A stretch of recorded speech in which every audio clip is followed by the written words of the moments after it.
And tonight, I'm gonna do a live because last night my whole setup was screwing up. We had a storm going over Phoenix, and most of California. So Steven, unbroken driver, and my here at UberJeepAZ, lives were all jacked up.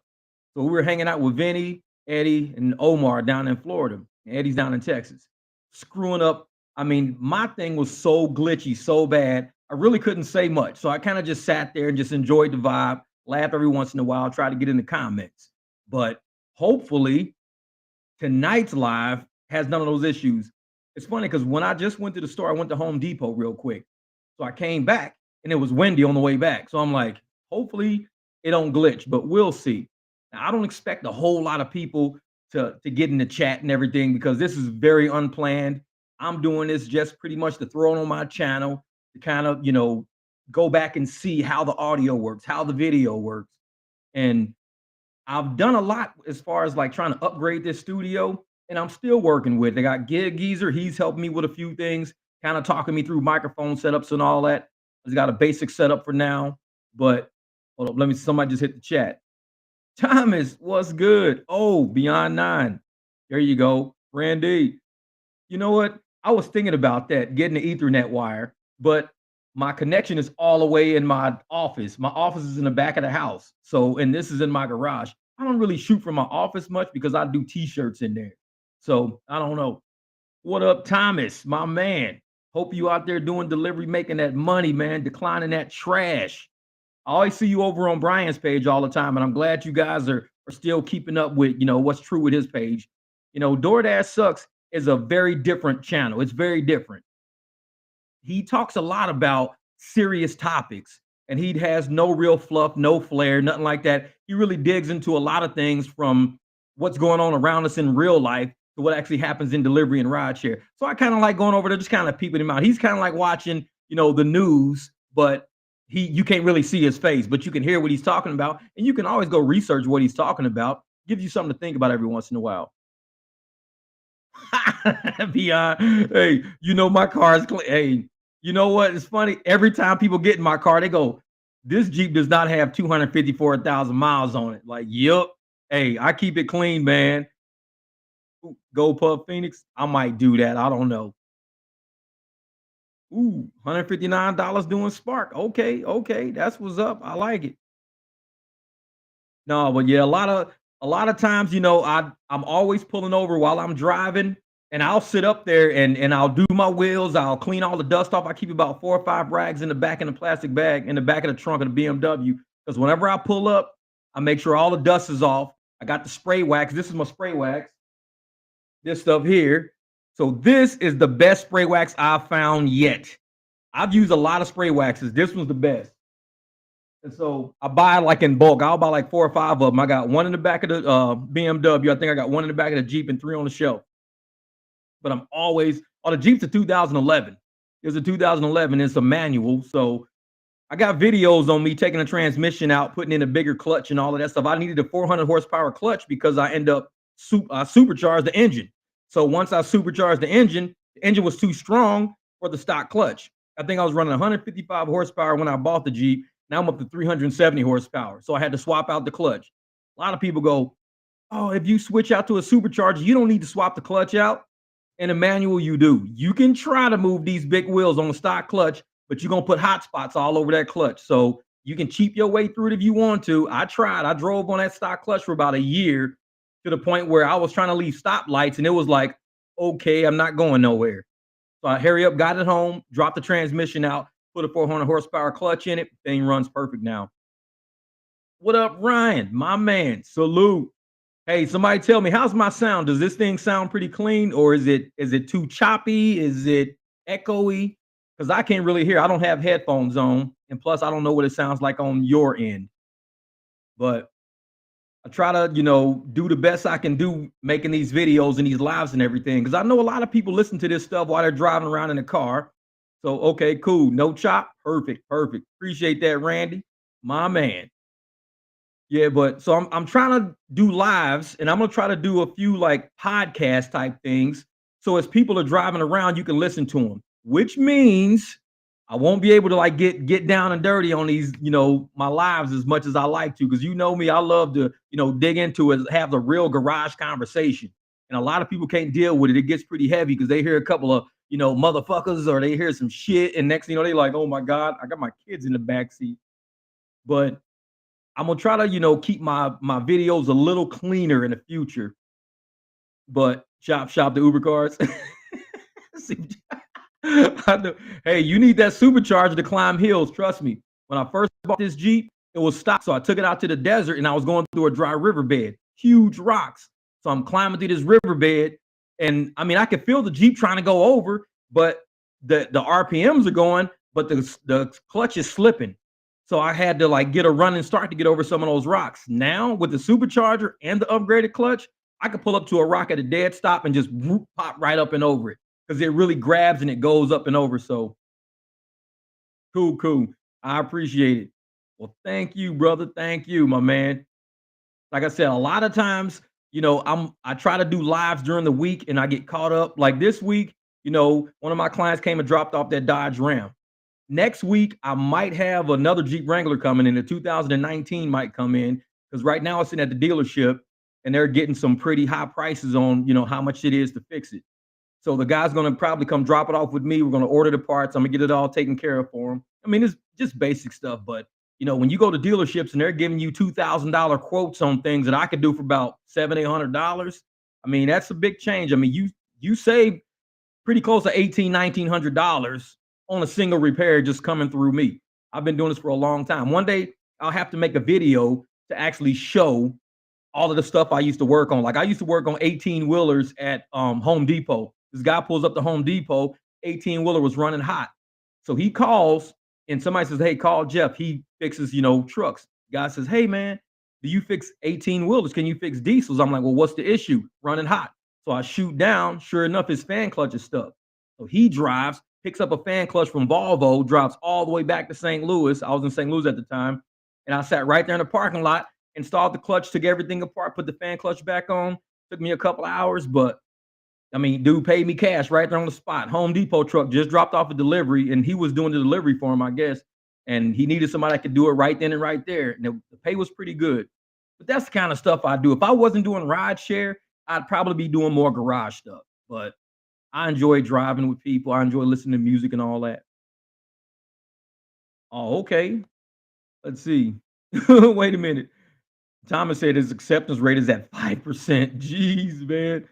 That's bad. That's bad. And Hollister is the park where you can take your Jeeps and off-road cars and children. See, I like that. I like that. And see, we got a few of those spots out here. We got, Table Mesa. We've got Four Peaks, Butcher Jones Wash if the gate wasn't closed, but you got to cut all the way through Four Peaks to come back to Butcher Jones.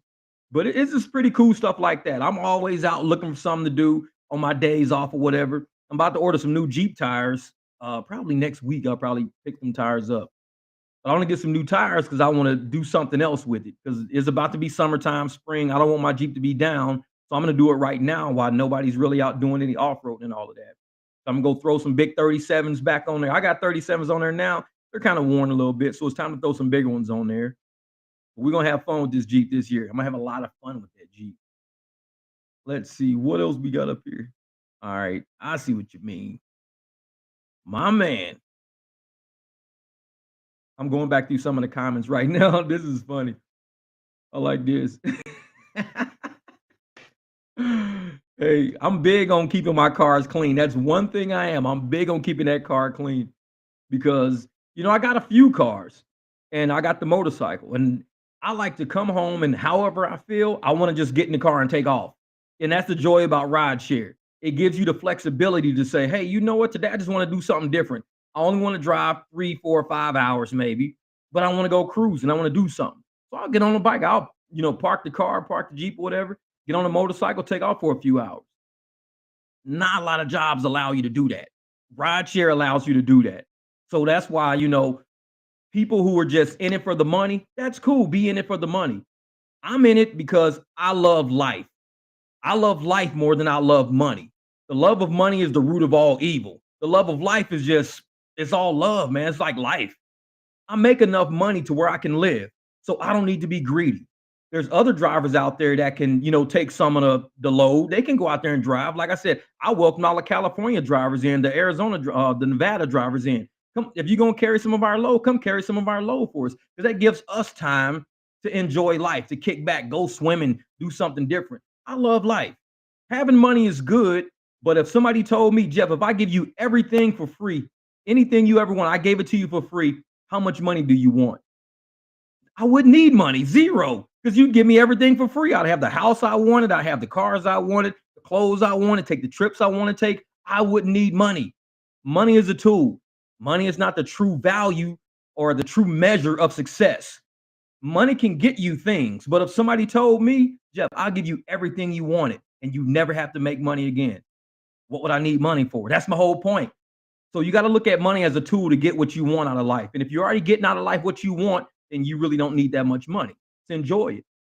And there's things that I find in life that are very inexpensive. Like I found my motorcycle for 6 grand and it was worth 8 grand at the time I bought it. But the dude told me 6 grand. I didn't even negotiate the price. I knew how much the bike was worth. So I just gave him the 6 grand. Same with my Jeep.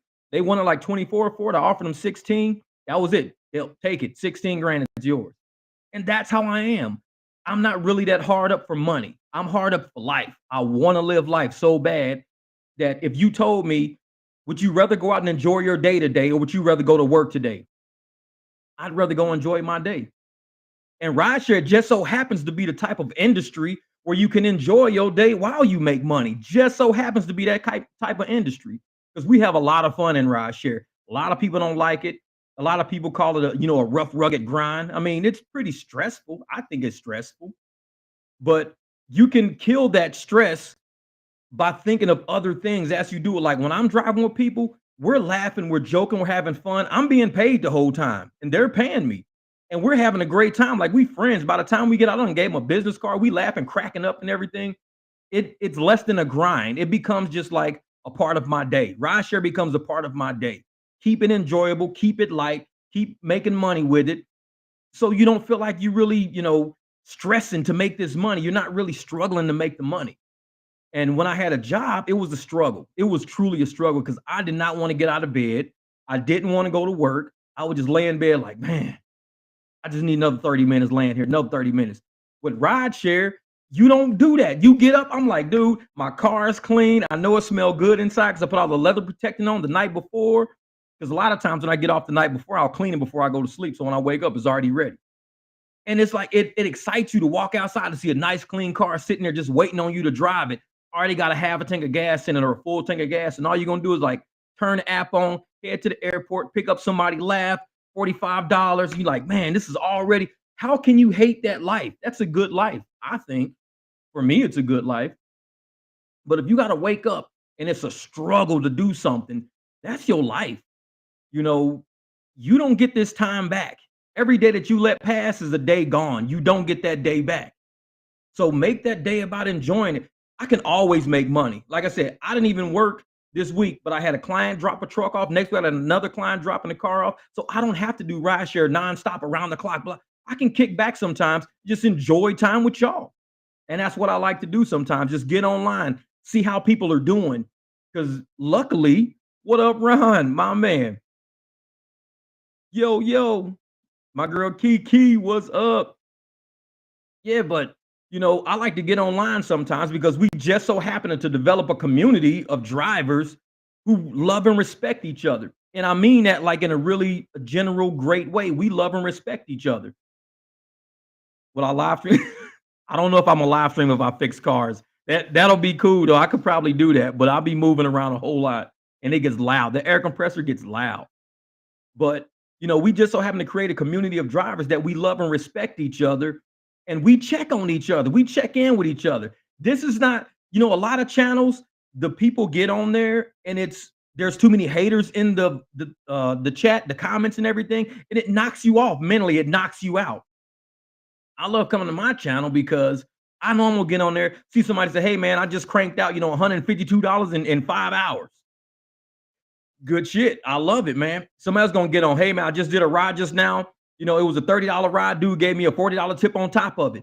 We embrace that on my channel. We embrace success. We embrace supporting each other in what we do, because what we do is not easy. It's really not easy. We make it look very easy, but it's not easy. I mean, we're negotiating traffic, doing crazy shit all the time, but we know it's a hard gig to do.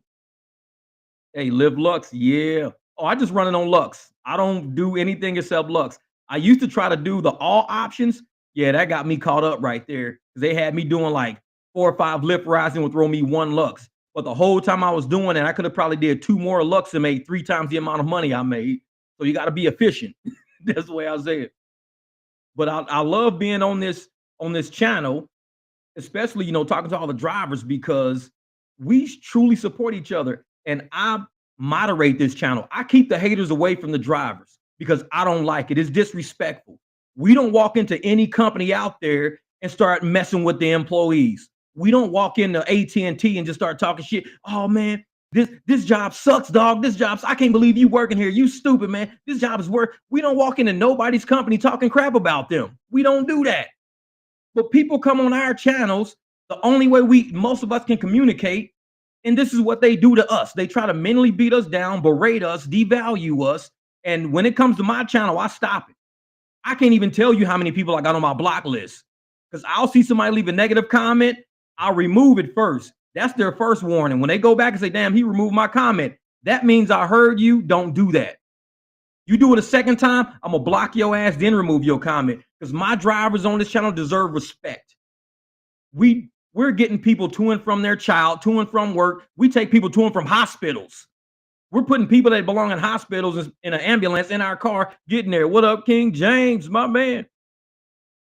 And we sit up there and we try to get people to understand that we could do something else with our lives. We could be working in the office. We could be, doing repairs. We could be teachers. We could be corporate execs again. But instead, this is what we do. So just respect what we do. If you don't respect it, you can just leave and walk away. But to sit on our channels, on our Rideshare channels, and try to berate us and talk down on us, I don't tolerate that. I check that out. I don't do that. Hold up for a second. Ooh.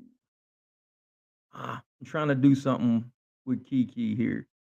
I still don't know how to do it.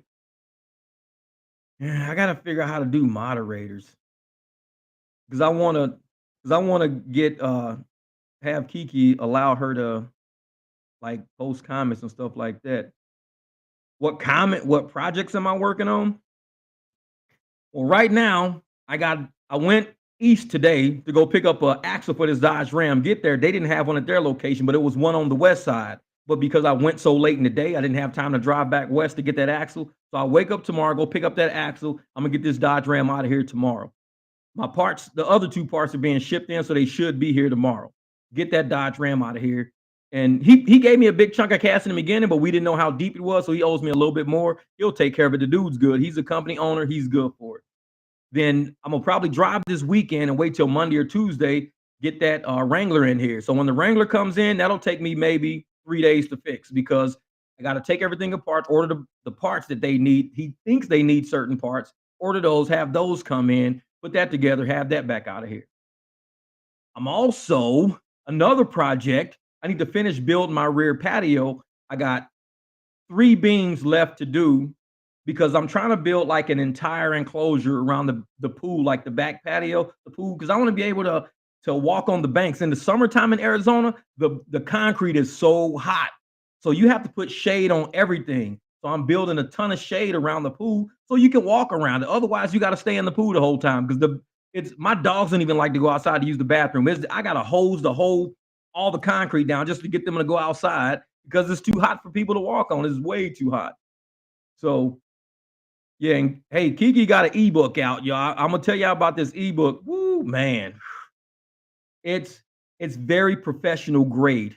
This girl's a professional at what she does. This ebook, and I tell everybody, if you want to do something with your life, invest in yourself, believe in yourself. I mean, I got an engine hoist, transmission jacks, I got all area equipment. I have spent tens of thousands of dollars on parts and equipment to make my business run right. I've downloaded software, had to pay $200 for to download software. This woman has an ebook, $20. Guaranteed, you spend that 20 bucks, you're gonna make your 20 bucks back within the first like maybe half an hour. And you're gonna be like, holy crap, I just made my 20 bucks back just from understanding what she was talking about. You go to college, you're spending $100,000 on a college education. How long is it gonna take you to find $100,000 a year job when you get out of college? Your first job is gonna be $34,000 to $45,000, maybe $62,000. Thank you, my man Andre. I appreciate that, brother. Hey, man, I appreciate that. Hey, I'm out here trying, brother. I'm out here trying, man. Well, Christine, he can't do it yet because on my YouTube, the moderators have to be updated because I started going through Restream. So somehow I got to do it in Restream. I don't know how. I'll figure it out. Like I said, I'm new to all this live broadcast stuff and all of that. But hey, I appreciate that super chat, Andre, man. Real shit, man. Like I said, hey, for real, Kiki, you're right. You're right. I hope, like I said, if people invest in themselves enough to believe, that 20 bucks you spend is literature for your mind. It ain't a comic book. It's not a coloring book. It's literature for your mind. It's things to help, you pinpoint how to be more efficient and how you're doing delivery. I do delivery, but when I listen to Key talk about how she does delivery, I'm like, there's a lot I don't know about delivery. There's a lot. That's all she does is delivery. This girl has a system. And like I said, you can go to college and take out tuition for a year, but I guarantee you buy the Z book for $20, you're gonna be like, I'm making more than that kid that took out, loans for the first year of college. I'm making more than that kid. And all you spent was 20 bucks. Invest in yourself, believe in yourself. And a lot of people who don't believe in themselves or don't believe that other people know enough to teach them something, they're like, oh, I know everything. I don't need nobody to help me. I know everything. Nobody knows everything. It's always good sometimes to sit down to get other information. I subscribe to different journals and things like that, mechanic journals. I probably got about $30, $40 a month in mechanic journals and stuff like that. They come to me because I want to stay updated on information. Technology changes, car changes. We got e-brakes on certain cars that people are like, how do you get the e-brake to retract? We can't get it's not old school like the old school brakes. So I've applied money to learn how to do e-brakes. And now I do e-brakes so easy. And people ask me all the time, hey man, how do you do the e-brakes? Now that I know, I share the information on a lot of my repairs in my channels, just like with Kiera. What she's learned, she's willing to share with other people. And like I said, for 20 bucks, you download a PDF. You can look at it anytime you want to. Maybe you sit in a parking lot and you having a bad day. You're like, let me just, go through my stuff. And you go through it and you like, holy crap, I didn't think of that. And then you try it. And now your week of doing delivery has picked up tremendously. Sometimes that's all it takes is just to look at somebody else's stuff. Sometimes, like when we were in accounting, we would always say, hey, have a second pair of eyes go over it. So a second set of eyes would go over something and they'd see where you probably missed something. That's kind of like what we do, especially like Eddie with his ebook and Kiera with her ebook. That's what they do. Woo, I love it. Hey, this girl, I'm telling you, she knows her shit. She knows her shit. $150 in 2 hours. And I'm gonna tell you right now, I know she's telling the truth because I got a text message from Kush one time, and he showed me what he did with, I think it was like 5 hours or 7 hours or something crazy. He made in that many hours what I made in about 2 or 3 days. Some people know things that we don't know, and they're willing to share that information with you sometimes. And oh, he didn't know he could carry a see this right here. And when you helped him out, you just gave him information that became so valuable to him. He probably sat right there every time he would get a surge and not leave. He wouldn't go nowhere. But you just helped him because now he could take that surge to a higher profitable area and get that surge added to it as well. Like I said, some people don't know things. And as drivers, that's why I love this channel. A lot of us, we share information, we trade information, we try to help each other out. We don't see competition with each other. What we see is you have a family, you have children, you'll have grandchildren, and we want to be a part of the success of that. Me as a driver would love to be a part of the success of your family. I have no reason to compete with you. I mean, what can I say? I had a better life than you had. I mean, what kind of trophy is that to say, hey, I'm better than everybody else? That's not a real trophy. That's like gloating over something, trying to make yourself feel better. To know that you're a part of a circle of people, 100 people, 200 people, and we all win. How great is that? That's a great feeling to be on a winning squad. To say, man, all of these people out here got their bills paid on time, got money sitting in savings, got another car on deck. They got, I mean, that's a good feeling to be on a part of a winning circle, be a part of a winning circle. What up, Dom? My man, my man. And that's what it is, man. Like you just said, friendly competition. And I tell everybody, a lot of people like to challenge each other. And that's a good thing, because if I tell somebody, hey man, next week let's do this. Let's see who can hit like $1,500, in a week. Let's see who can hit 1,500 in a week. And we both push each other, push each other, push each other. Next thing you know, instead of 1,500, we both hitting 2,300 in 40 hours because we kept pushing each other. We don't got to berate people to do well. And that's where a lot of people fail. They like to berate people and talk down to people to make themselves seem higher. You seem higher when you start elevating your whole circle. When you elevate everybody around you, y'all all sitting on a mountaintop like, man, we went through all of that to get up here. Man, we went through a lot to get up here. Nothing worse than crabs in the barrel mentality, pulling each other down, berating each other. That's the worst feeling in the world. Jules, hey, thank you. Thank you. From Canada, what's good? What's good? But that's one of the worst feelings in the world, though, is to realize that you're around a bunch of crabs in a bucket pulling you down because you scared to be, share your success with them. You scared to talk success because you like, man, these people don't really like me. And like my man, I Am Design said, I will never forget what he said because it stuck out. He said, when people like you, they want to see you win. And that's why a lot of customers and passengers tip us.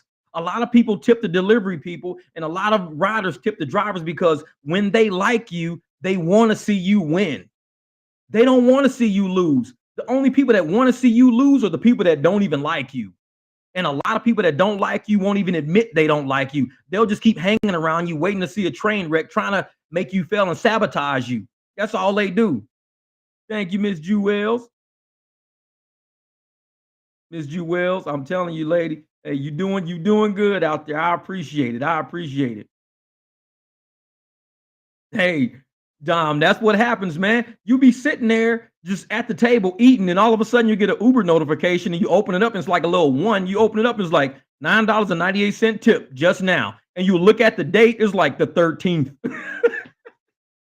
That's why I tell people all the time, stop berating these customers out there who don't tip you. A lot of these customers will close their app and they don't get the email from Uber. They don't get the email from Lyft regarding tip. They don't get the notification. So they close their app and go about their business doing something. Uber and Lyft will send that notification late. Like the system alerts them later. Did you tip your driver? Then they'll finally get a tip. They'll say, oh man, I remember that dude. Let me tip him. But if you sat there and tried to, give them a 1-star or 2-star because they didn't tip you, you didn't give them enough time. Sometimes these apps ain't up to speed on making sure we get our tips on time. They do that a lot. So like I said, I got a video about a QR code. If you want to get your tips instantly, make sure you have a card that's got your QR code on it so you can give it to people. So you Darvish, and he didn't tip. What? You kidding me, man? Oh, I'm showing this comment. Anybody, hey, I think anybody who wants to, if the Padres are playing somebody, sit behind the dugout, sit behind the home plate, and hold up big old poster board saying, you Darvish don't tip. That'll throw his game off. He'll be like, what are they talking about? He'll remember that Uber ride. He'll be like, man, that's right. Be like, and they should put, you Darvish doesn't tip, then put a dash Dom K. So he'll be like, who the hell's Dom K? It's like, you got Uber comfort from Dom. Dang it. Oh man. That's my I know it. Hey, that's cool though. That's cool, man. Like I said, we drop some pretty cool people around doing what we do. I love it. I love it. You said clown Darvish. You never know. Darvish might be on YouTube one day looking at how to be a better picture and happen to run across this because it's got his name in it. He'd be like, oh man, I didn't tip that driver. $50. You never know, man. You never know. He might be looking out for you, man. Dom, I'm sorry. I ain't know I didn't tip you, brother. Hold up for a second. Let me get my app open, take care of you real quick. Bam. He said, I'm a Dodgers fan. That's messed up. That's messed up. Oh, see, there you go. See, Kiki, she knows. And like I said, a lot of people, they don't do that. And I got some Kiki. This is what happened to me on Uber because I don't you do Uber more than I do Uber, even though I do the driving part. But I got something called like miscellaneous adjustment. I don't know what it is, but they pop up like sometimes I'll drive for a few days and like a $16 miscellaneous adjustment will pop up. Then a $3 miscellaneous adjustment will pop up. Like I don't know what these adjustments are. They don't detail to say what they say. So I don't know if there are miscellaneous adjustments from the trip was underpaid or maybe a customer just didn't tip and finally tipped. But that I think that would show up as a tip though. I'm like, it's happened to me twice. I had a $16.99 adjustment and a $3 adjustment that just said miscellaneous adjustment. I have no idea I never messaged Uber about it. I just took the money. I'm like, whatever, whatever. It says Uber be scamming.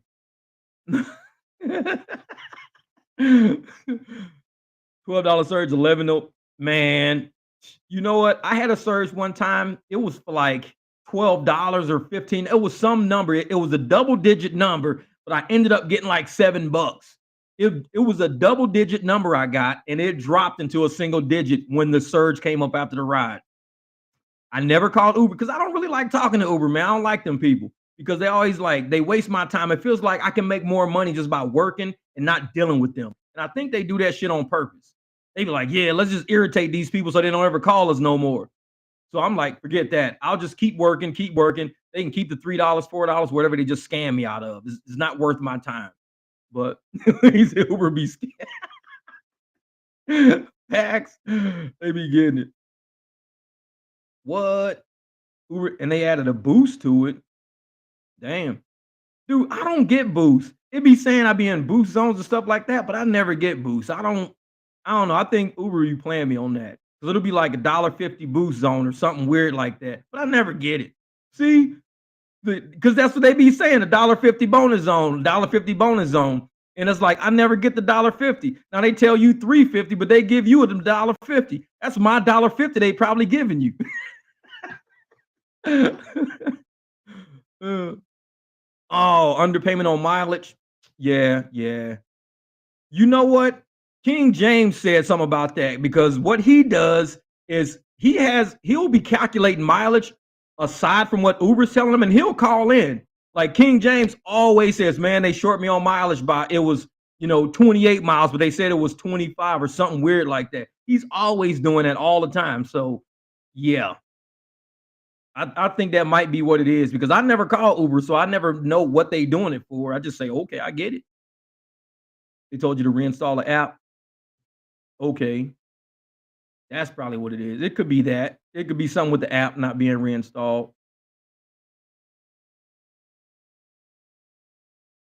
See, now, Andre, what do your surges look like? Because we used to max out like $50 surges, $40 surges. Super Bowl, we was only getting like 25 max. Now, when I'm looking online, it's like $7 is the max surge. Like I looked early this morning, just turned the app on. It was like $7.50 at the airport. Airport is usually like $20. It's like that's it. It's like we're not getting huge surges here.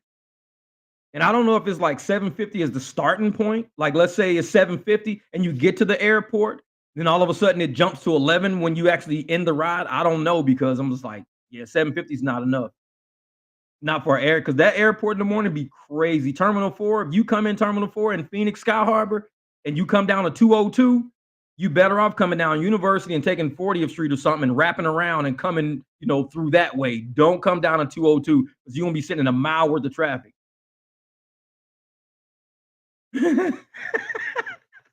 No, no. See, that's how they get you, man. That's how they get you. They be putting the $50 surge at the airport, then it's like it's gone, it's gone. And and this is what I think. I think if we're allowed, And I don't think Lyft and Uber allows us to send them pictures because if we screenshot stuff and send them a screenshot, they should have to abide by that screenshot because that's their money that they're putting on the table and we're there for the money.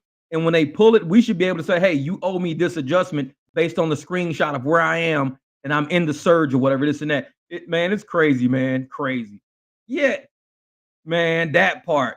I had on what New Year's Eve when I saw King James and Chad at the airport, New Year's Eve, they had $50 surges on their phone. I had a $40 surge at my phone. I left because I got tired of sitting there. I was there for like an hour hanging out with them. I got tired of sitting there. So I said, man, I'm out. So I took off. And I think Chad stayed there. He said he stayed there for another 2 hours before he got a ride. So Chad was there for about almost 3-4 hours before he got a ride for that $50 surge he was sitting on. So that's less than $15 an hour to sit there. It's like, forget that. I ain't doing it, man. No. Yeah, exactly. Sorry for the inconvenience, but it won't happen next time. You damn right it won't, because I ain't driving no more. I'm out. I'm out. Okay. Yeah, I like that. Hold up. What did Kiki say? This is funny. Hold up. Let me see if I can go backwards. Oh, I don't know how to work this thing. Okay. I've stopped doing Instacart, but now they're reeling me in promo. 6 trips for $115 if you take 6 Petco, CVS, or alcohol orders. Low pay short trips, but that's how you can make the money fast. See, and this is the thing about Instacart. I'm very curious on doing it. I see it on a lot of people's channels, and they get some really good orders. I don't like getting out the store and shopping. I don't like that. I like to just show up, pick up stuff, and go. That's why I try to sign up for GoPuff, but GoPuff has too many drivers, and they won't allow me to drive right now, which is cool. I'm good. I still do Lux, but I really want to try Instacart. I'm really curious about Instacart because I go to Walmart. I go like to Home Depot. I don't know a lot of stores. I know Walmart like the back of my hand because that's the store I go to all the time. I don't go to CVS. I don't go to Target. So stores like that would throw me off. Like I wouldn't know where to go or what to do unless they had like the aisle or something on the app. I don't know how the apps work. They tell you where the products are when you go to the store. They tell you, hey, this is the aisle that it's on in the store. Because yeah, see, I'm like you, Don, man. I don't like that, man. I can't see myself shopping because I have a hard time finding shit on my own. Like today, I had to go find this thing for my water hose because my water hose broke. So I went to look for another water hose. I couldn't find the little short 3-foot water hose. Nobody had the water hose. I looked in Walmart Garden Center, Home Depot. I looked everywhere for this water hose. Finally, I said, I'm going to cut the water hose that's on the house. I'm going to cut the broke one and just put an insert in there and fix it. So that's what I did. I used a couple of hose clamps that I had here in the garage and I put an insert in and I fixed it with that. So my water hose is fixed, but I had to use garage stuff to do it. But it's like, I'm not driving around all day looking for a 3-foot water hose. I ain't doing that. I just bought this little piece as an insert. You just stick the insert in there, you just hose clamp it, and it's a done deal. So I still got the same one. Whatever, whatever.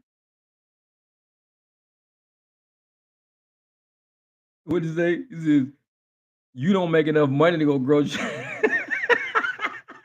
For real. It's like, man, I tell you one thing, I got enough dog treats in this house to start a whole like a humane society. My dogs are the most spoiled dogs on the planet. If I starve to death, these dogs always get dog treats. I don't know what it is, man.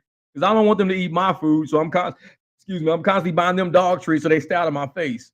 And it's like, man, they're killing me, man. They're killing me. Damn dogs are spoiled. They eat better than humans. See, and that's me. I'm like you, Key. I don't know. Shopping is just like Jesus Christ. And then you get people who grocery shop. I grocery shop when I go to Walmart and I got a shopping cart.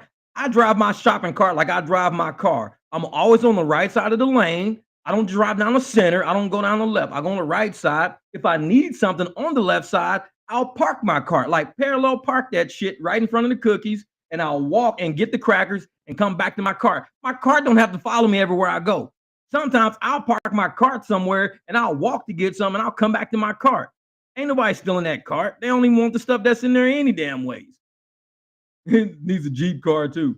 So I tell people, man, drive your shopping cart like you drive a car. Like when you come to an intersection, don't just blast through it. Because when you blast through an intersection, you end up smashing into somebody's cart. Come up to the intersection at the end of the aisle, just kind of look. Like, all right, ain't nobody coming. Cool. Then go. People be coming around corners of these damn aisles like skirt, bam, hitting carts. I be like, what the hell, man? Drive your shopping cart like you drive a car. That's why I can't do grocery stores. I'll be like, I can't do this, man. I can't do it. So I just like whatever I got in the basket, I'll just call it good and I'll just come get stuff later another day. They be killing me, man. They need like horns on shopping carts and they need turn signals on shopping carts. That's what I think. Or at least a bell, something. Because these people be running up on you like, man, dude, drive your shopping cart right. Figure it out. Oh man. Uh-oh. Nuh-uh. What?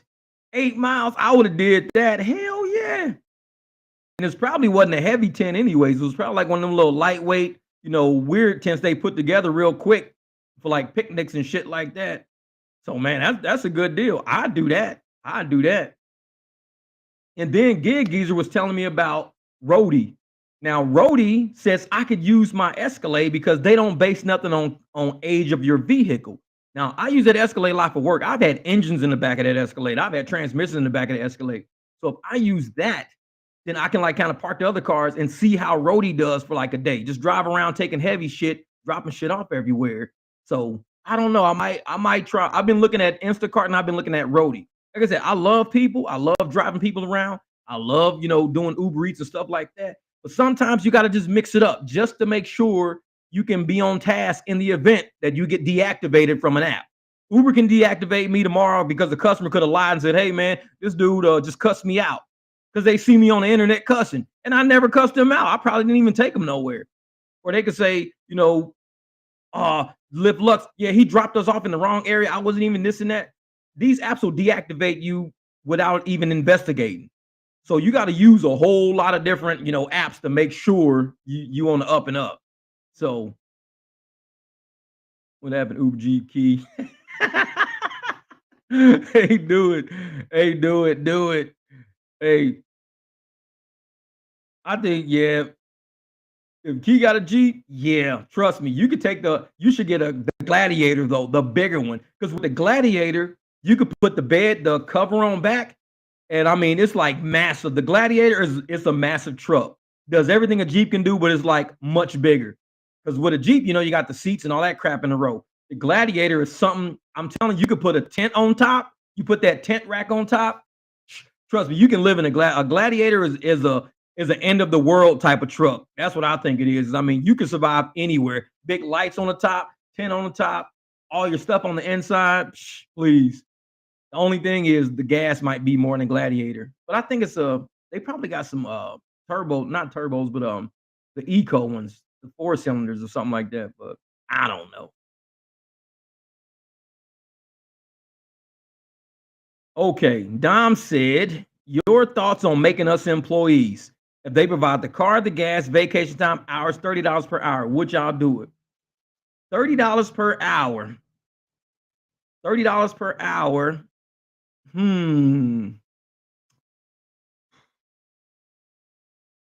I would do it. I say yes. I would do it. I would do it. Because think about it. $40 per hour. Now, most of us can make like in gas. Let's say you driving, gas costs you $4 a gallon, and you use on average about 2 gallons every hour. So that's $8 an hour you're losing on everything you do, anyways. So if you're making $20 an hour doing Uber Eats, you're really making $12 an hour. Or if you're on Uber or UberX or whatever, you're using $8 of gas every hour, anyways. So in an 8-hour day, you've used like $64 worth of gas. And that's pretty much a full tank, up to a 75% of a tank or whatever.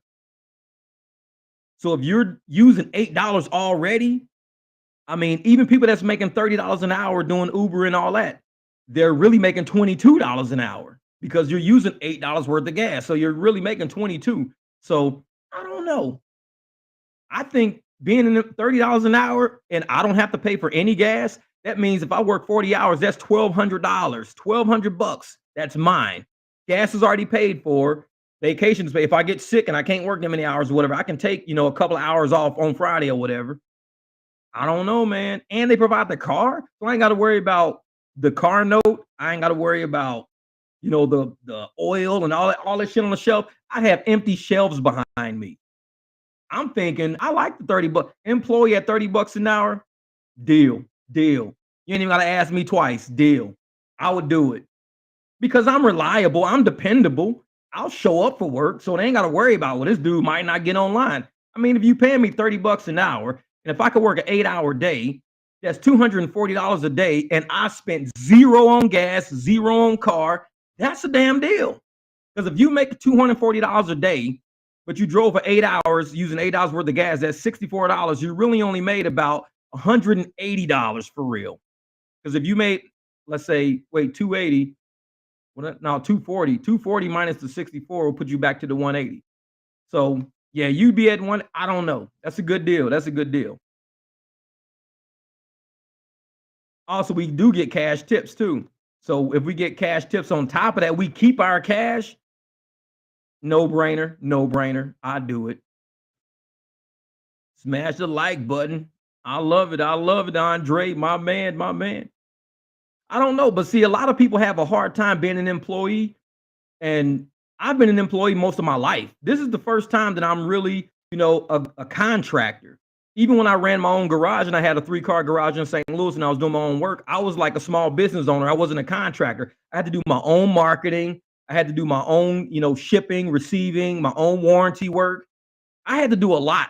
And like I said, owning a garage in a time when people don't have money is hard to do because a lot of people don't like paying for repairs. They bought the car, they don't want to pay to get it fixed. They don't want to put, new shocks on it and stuff like that. When they find out how much the shocks cost, they just don't want to do it.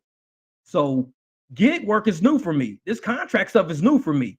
And I feel it. I like this, man. It's pretty cool because we don't do any marketing for Uber. We don't do, well, for DoorDash, they market through you by making you carry a big ass DoorDash bag everywhere you go. So whenever you see that red bag, the first thing you think about is DoorDash. That's great marketing. They had a great marketing concept with that. So a lot of people don't realize that being a contractor, we're kind of riding the coattails of a whole corporation and just kind of, getting money out of the deal because we don't have to do any app work. Like we don't have to invest in the app. We don't. Like if the app is screwing up, a customer can't call us about it. If customer service is jacked up, customer can't call us about it. We basically drop people off and we don't have to hear from them ever again. And that's a pretty sweet deal because when I ran my own shop, if somebody had an issue, man, I'm driving my car, I can kind of hear a tick or a click or whatever, this and that.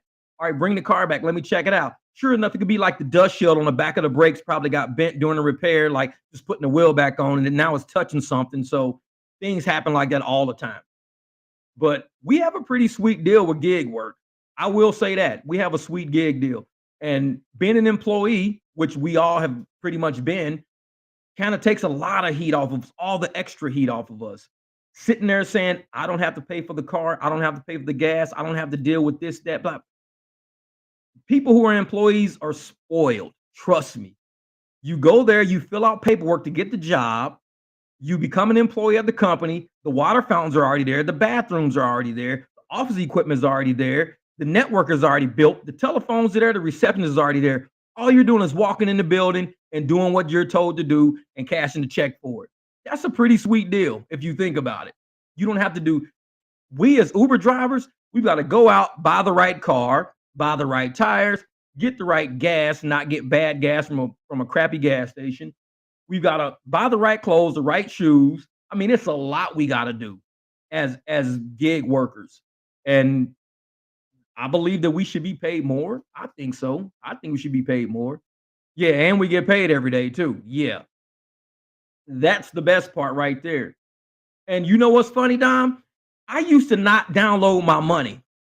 Before Aaron from Uber Lyft Phoenix, before he got jacked for that 1,700 bucks, I would never download my money. I would leave it there. I would let them just auto pay me every like Monday or Tuesday or whatever they were to pay. They just send me money all the time. I would never. Now, shoot, every 2 days, download. If I have a really big day, download. I'm gonna pay the 85 cents just to have peace of mind if they ain't taking my money. I'll pay the 85 cents for the peace of mind. But it's like, you're right, Rideshare is solid. Yep, yep. And I tell people, man, it's like, dude, you've got to download your money every day. Don't trust these apps because just like with Uber Lyft Phoenix, You and luckily he had that direct dash card the second time they did him like that. But people they trust these apps and we don't even know these people. Real shit. We don't know these people. They don't know us. We sign up with them through these little apps and everything, and we trust that after we work 8, 9, 10 hours, we're gonna get paid. We trust that. I mean, we could go to sleep, wake up, and open the phone. It's like you've been deactivated. We don't know these people. So make sure after you have a good day, a hard day, this and that, download your money, get your money, pay 85 cents. I mean, it's for peace of mind. You're paying 85 cents to get $200, $300 out of your app. I pay the 85 cents. Forget that. 8 years ago, it was $1.50 per mile. Yeah. Rising, yeah. Hey, King James in the building. And I know, hey, King James is out there driving tonight. And I know, we've had a rough couple of days because we've had a storm out here. Now, with the storm, a lot of people don't realize this, but we have a lot of flash flood zones out here. If you get caught on the avenues, if you're up on like Camelback and like 51st or Indian School and 35th, something like that, those are all flood zones. But we go through there all the time. All of our cars sit real low. I see so many cars on the side of the road with the engine smoking because they tried to go through there and water got into the intake and they broke down. So now they're sitting on the side of the road with the engine smoking. Trust me, it ain't worth it. Uber don't pay us like that. So when it rains hard out here, I'm parking my car. It ain't worth it. It ain't worth it. And a lot of people, they be like, "Ooh, people ain't out driving right now. I'm gonna go out and do delivery. I'm gonna do this and do that." Hey, water and cars don't mix. Cars are not boats. They're not boats. So when you go out there and you put your car in the risk of you almost make like an extra 150 because nobody driving. Now your car's broke down. You got to go get it fixed. If the engine is waterlogged or something's weird, if water got into that intake, that's probably, a grand to get your engine back to where it's going to be. All for 150 bucks, mind you. Or if your car is totaled out, you need a whole new engine, depending on what the shop may say. They might want 3 Gs for a whole nother engine. So to me, seeing what happens to cars in water, especially in desert regions, because like I said, I lived in Vegas for like 20 years. Deserts are notorious for not allowing water to soak into the ground. You will have a flash flood out of nowhere. You'll be driving all normal and everything else. Next thing you know, you're like, holy crap. My man Necro, he's in the house. Hold on, I'm trying to go through some of these comments real quick. My man Necro, he's up in the house. Man. That's my man Necro right there. Hey, I'm glad he's out there, still getting that money, man. Hey, King James. Oh, yep. He said it dropped to 6%. Hey, but I'm gonna tell you about King James though. With that UberX, man, you be killing it, man. He be sending me screenshots, $69 for like 20 miles. I'm like, what? This dude be on UberX like a king. He just, nope, I ain't taking it because he know the money's there.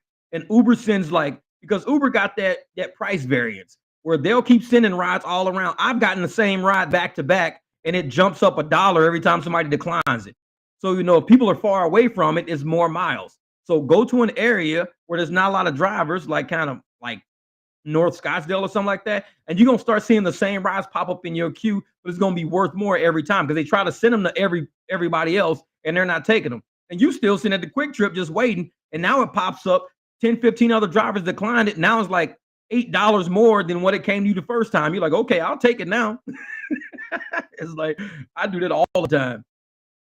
Hey, there you go. 280 for the day. Hey, that ain't a bad day right there, man. That's a solid day right there. 280. Hey, if you do that for 5 days, trust me, you sitting on 1,400 right there. That's what I'm talking about, man.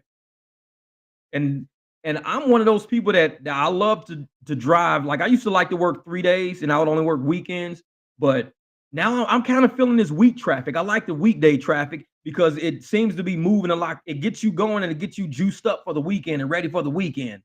So a lot of guys out there who are normally driving the weeks, they don't understand what it feels like to not drive because y'all always made money all week. This is what y'all do. Y'all been making money all. For me, it's new. So I get excited like, oh man, I'm gonna go out on a Tuesday or Wednesday, and I be trying, man. I'll be out there trying. I love it though, man. It's a lot of drivers out there, but it's like, hey, I do it. This is Necro doesn't work.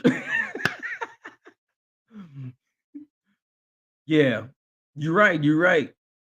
And Dom, the fact that you said that, you know, I look at like DoorDash. I don't drive DoorDash. I never tried. I downloaded the app once, but then I started looking at all the videos and I kind of realized how it was set up. So I didn't drive DoorDash. I said, no, because I don't like the fact that I have to schedule a time because my life is too sporadic for that. Like I might be, sitting here chilling. Somebody might say, hey man, can you come look at my car, man? I'll give you $50. Come check my car out, test drive it with me for an hour. Cool, let's do it. That's how my life is though. So with Uber and Lyft, the fact that you can just start whenever you want to, that's cool.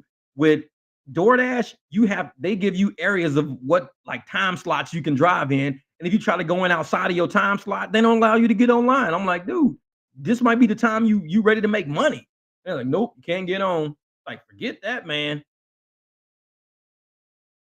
So what? Wait a minute. Dom, what do you mean? DoorDash pays you for the hours you logged in. Oh, like what I just hours you scheduled. I thought you meant like they pay you by the hour or whatever. It's like forget that. No, no, no. Yeah. Yep. That's what I'm saying. Yeah, they pay you for the hours you schedule, and that's it. Like you can't just like log in when you feel like it. And that right there throws me, man, because I'm like, nah, I'm good on that. I'm good on that. Talib Kweli is back. My man, what's good? Hey, and I've been having computer issues and stuff like that. We was on live last night and it was glitching bad. So I had to get rid of Microsoft Edge and go get Chrome. Because Restream said we work more with Chrome than we work with, Microsoft Edge. So I had to kind of upgrade. I had to download Chrome, all this. It seems to be going good though. I don't know when I go back and play it later how it's going or whatever. Yeah, active hours, okay. Okay, cool, cool. Yeah. Oh, what? Wait a minute. Wait, Dom, is that DoorDash does that or does California do that? Like with that Prop 22 thing, you get 40 to $100 deposit from DoorDash if you didn't make it. So DoorDash gives you that. What up, Jay? My man, J777. So wait a minute. So if you don't make a certain amount of money with DoorDash, oh, see, Dom, I think you probably got the Prop 22 thing where if you don't make so much money, these companies have to pay you. They have to give you what brings you up to minimum wage. Look up Prop 22. Like I said, I don't live in California, but I've been kind of watching a few videos here and there, and I think that's what they do. Yeah. Supreme said, he said that shit definitely don't. He said that shit don't happen in Louisiana. Oh man, that shit's funny. He said, if you make $30, you take $30. Louisiana ain't like that. Dude, that was funny. He said definitely don't. Hey, that's code for they ain't fucking giving us no money. Hey boy, that shit was funny right there. Man, that was funny. that let you know right there. Hey, if he see 175 on his account, that's all he getting. He ain't getting no DoorDash. That shit's funny. That's funny right there. Hey, but yeah, I think that might be Prop 22, man. Y'all got me crying. That shit was funny though. He said that definitely don't happen. He could have just left it at I don't think that happens in California and just left it. He didn't have to say nothing else. He said, I think that's in California. That shit don't happen. Man. That's funny. That's funny.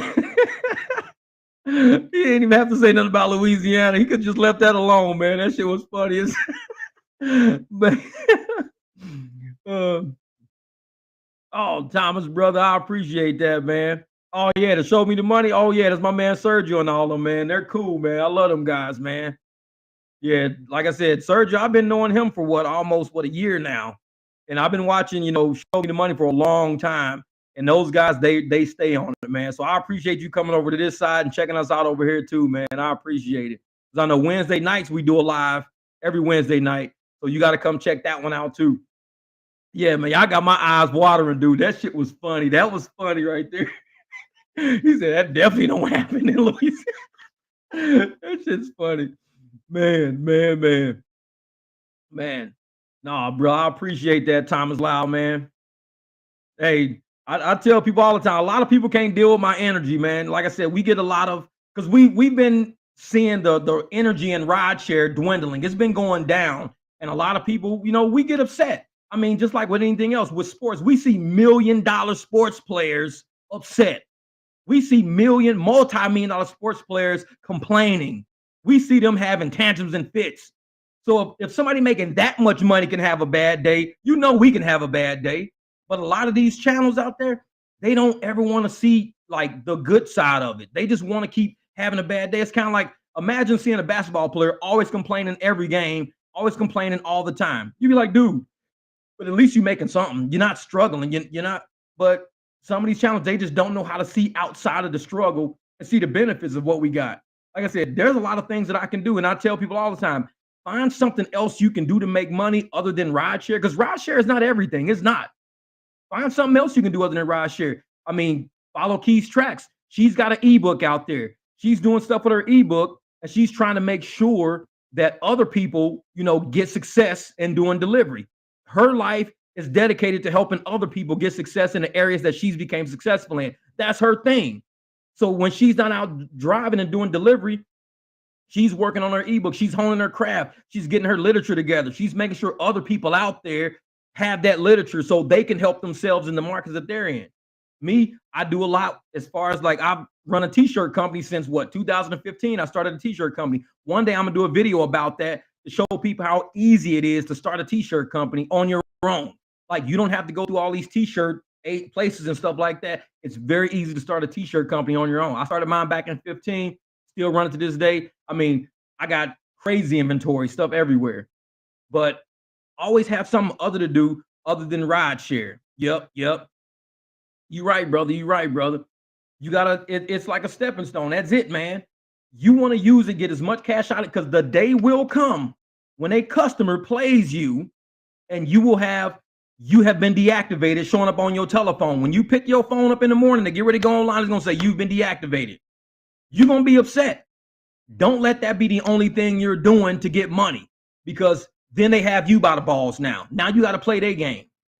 If they deactivate you and some customer service, you know what? Send them a message, ask what's up. But in the meantime, you already got something else going. You either have another app going, or you have something like outside of app in real life going. Always having something else going. And if you don't have nothing going, hey, just ask people in the comments. Seriously, ask people in the comments. And yeah, exactly. That's right. That's right. And that's the thing, man. You can't these apps, you can't praise them like there's nothing else to do on this earth. There is so much to do on this earth.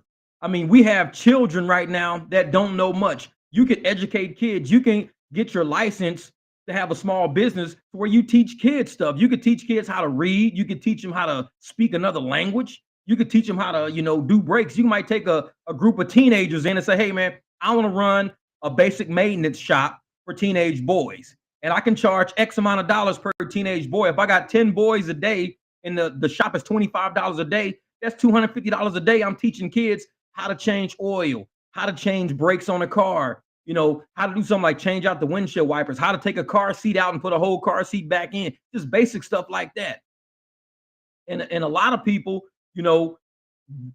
just like you said, a lot of people think these are God's gifts to the planet. Like there's nothing else except the apps. The apps are what it is. Somebody can smash, just like with King James. That ASU student ran into him that time. When that ASU student ran into him, screwed him up. He lost the rental. He lost his way to make money. He had nothing else going. And it was just like, man, I'm a sitting duck in water. He didn't allow that to happen. He knew Lip was screwing with him. So he says, I'm going to get up on my own and go get something going. So King James got up, went out. He talked directly to a place that was dealing with cars, got another car, got back on his grind again, because he didn't rely on the app to save him. The app was letting him drown. They were like, oh, no, we're not dealing with you, blah, blah, blah, blah. It was straight letting him drown. And I was like, man, that's mean of them to do that, because you driving for them, you driving one of their cars, and they just let you drown. That's right. That's right. Diversify, brother. Diversify, man. And a lot of people don't understand what diversify means. because they just think, it means something like with different people. Now, diversify is, let's say you put 100% into this account. If this account goes down, you're losing everything. But if you put 50% in this, 50% in this account can go down. But if this account rises up, you're basically right where you should be. So you've got to always diversify, always have something else going on, that if this fails, this is what I'll be doing, and do both of them at the same time. Like, people know I drive rideshare, but I also run my mechanic business on the back end. I mean, I'm always somewhere. Somebody needs an exhaust system dealt with. Somebody need, a wheel bearing put on, or somebody needs an alternator slapped on. I always got my mechanic stuff. I don't do it like real hard like I should, but they know I'm there. When you need me, just hit me up. Call me. Jeff, I need an alternator. Jeff, I need a water pump. I'm always going to diversify and have that other stream of income coming in. Pretty soon, I'm gonna have to start, looking at Teslas, because everybody's gonna be driving a Tesla next, and I don't know how to work on those. Driven Dad, he's in. He's in. Thank you, brother. Thank you. My man is in. Hey, that's Tony over there. I was actually on their live yesterday. Him and his wife, the Driven Mom, they do a live. It is so funny. They seriously just goof around. They make you appreciate the energy in rideshare. Because, like I said, we have a lot of channels that are negative. We know that, and we don't have to, talk about it all the time. But to see a channel that has just good family energy, good laughs, joking back and forth, just that, it's just like wholesomeness. And it makes everybody want to get in and get involved. Nobody's arguing, fighting, saying, "Oh, I'm better than you. I'm worse than you. I'm better than I'm this, I'm that." We don't have that. So it's good just to sit at a table full of people who just enjoy sitting at the table with each other. Like, there is no head of the table. There is no, "Well, I'm better than everybody else. I'm the one that's doing all the, look at me." Narcissistic people in rideshare is like the worst combination. Because it's like, you look at everybody else having success in what we do, and a narcissist will be like, "Well, I don't care what everybody else does. I'm the greatest. I'm the best. I deserve all the trophies. I'm this." And it just turns everybody off, because we're supposed to be a group. We're supposed to be a force against the apps, not all these individual pockets out there. We're trying to create that unity and create that brotherhood. That's what we're trying to do. He said, Michael said it. Hey, that right there, man. That part right there. Hey, Dom, and that's how I am, brother. That's how I am, man. When I'm just not feeling it, I'll go, I'll go to a gas station and I'll get like a donut and I'll kind of hang out in the parking lot. But if I'm not feeling it, I'll just wash my hands and come back home, dude. It's happened before. And I'll have no. What is that? 1 2 1 2.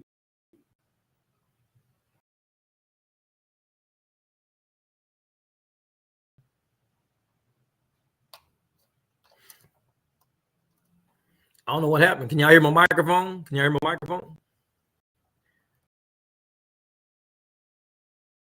Oh, okay. Now it's back. Let me see.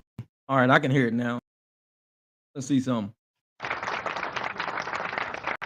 That's stupid. I hate them buttons.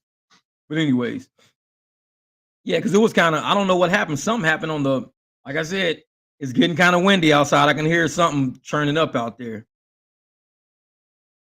But thanks, Christine. I needed that, because I'm like, because like I said, I don't really wear headphones because I'm not really listening to nobody, so I don't have to wear headphones. But I appreciate y'all letting me know, hey, we hear you, we see you, this and that, because I don't know. He said, I need to get a stream deck. Yeah, this thing's got like it's got about, I don't know, about 15, 20 buttons on it or something like that. I don't hit that stuff. Let me see what it says. There's something on here that's funny. Hold up. Where's the funny one at? Oh, this one. Hold on. Let me see if I can hear it, because I don't know what it's going to sound like. Let me see if I can hear it. This is funny.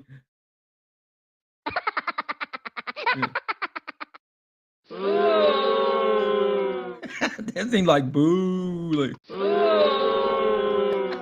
that's stupid. I don't hit that stuff, man. Yeah, but that's it right there, man. You're right, man. We got to. And a lot of people out there think that we only need to look out for each other when we're in turmoil. Oh, we need to all go on strike together. We need to all and have a good time together. I don't know what's going on tonight. Yeah, why we all can just sit around? Man, what the hell just happened? I don't know what the deal is. Can y'all still hear me through this thing? What is going on with this? Wait a minute.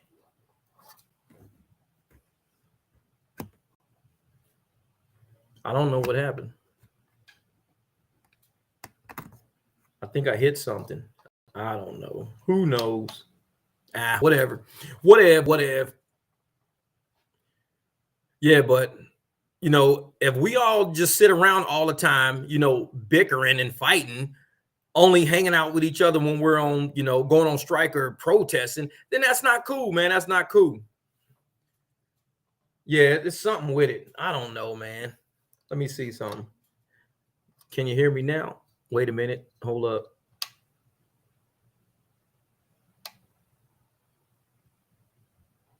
Can you hear it now? See, now it says connect. I don't know what the deal is with this setup, man. I don't know what colors mean what, because I don't even use this stuff, man. I just bought it. That's why I'm talking to Gig Geezer sometimes, because he's always like, hey man, you should do this, get that. Because what I got, I have no idea how to use it. So I need to use what other people use so I can just ask them how to use it. I don't sit here and screw with this stuff. It's crazy, man. But whatever. See, here we go. Let me get to some comments. What up, bud? Mr. Gambit, what's up? What's up? Man, hey, if I come out there, see, that's the thing. If I come out to California, I wonder if there's a way that I could do rideshare with you guys, being a Nevada driver. Hey, you're probably right. Maybe the gain is up too high. Who knows? Well, the gain is at about, I don't know, 60% looks like. Who knows? I don't know. Oh, see, that's what it is. Like you said, it's going up to protection. Maybe that's what it is too. I mean, the box is not hot or nothing like that. I don't know. Just bring the tools. you know, hey, and you know what? That Mercedes alternator, dude. I think if it's the one I'm thinking about, if yours is at the bottom, I think yours has to come through the bottom of the car. I'm not sure, man. True. Yeah, because Lyft, actually, that's what Steven did, Unbroken Driver. When he came to Arizona, he contacted Lyft and all these people, and they were doing something with him to get him to come out here. But he actually got to come out and everything. So I don't know. I might have to do that if I travel to another state, man. Shoot. Let's see. So where we at? Where we at? Okay. I gotta go back to some of these comments. Man. Oh, okay. Yep. All right, we good. We good. Let me go back up here. I'm trying to look at some of these comments because I think I missed something when I was screwing around this damn sound. And see, in this right here, Supreme Man, this is what I don't like. When people always bragging and they're not looking at it as a family like ordeal. Me, I guess the way I look at it is that because when I used to work corporate, we would hire people. We looked at it as another family we're hiring. Because even though we might hire the wife, she's making the money to take care of the husband, the kids, the family. That's how we look at it. So I've always had this family thing because when you sit down with them for insurance, you're like, okay, these are our insurance packages. Who's on your insurance? My husband, my kids, this and that. And I'm adopted son. Cool. So I've always looked at as people making money as family units. Now with rideshare, somehow that got diluted. Like people stop talking about family units and it's all bragging. Oh, I'll make more than you. Well, I'll make this, I'll make that. You don't make what I make. When we worked in corporate America, we would tell people, employees, do not discuss your salary with nobody here. Everybody makes what we pay them. Everybody's contract is negotiated based on what we felt they had when they came in with their degree, this and that. We said, this is what we'll pay you to work here. In rideshare, it's not like that.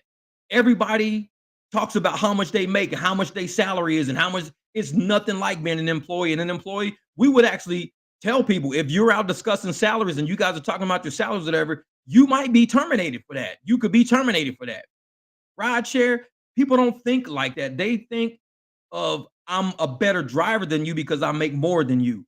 When really it could be an event went on, it could be their market, it could be their car, it could be nothing to deal with them. They could be the worst damn driver on the planet. But the fact that they're doing well is because it's a symphony in town and it's an orchestra and it's a carnival and it's nothing to brag about. Embrace that success and contact your other fellow drivers. Be like, hey man, there's a symphony going on right now. You guys want to make some money? You better get down here because they're going to use that money to go take care of their families. That's it. We're not using this money to brag over somebody. And I think a lot of people get in rideshare to brag over other people. And for a while, people were, because traditional employees will be like, oh, rideshare is garbage, rideshare is crap. I think that kind of helped promote people bragging about how much they made. Oh, well, you only make this much and I'm making this much. I'm this, I'm that.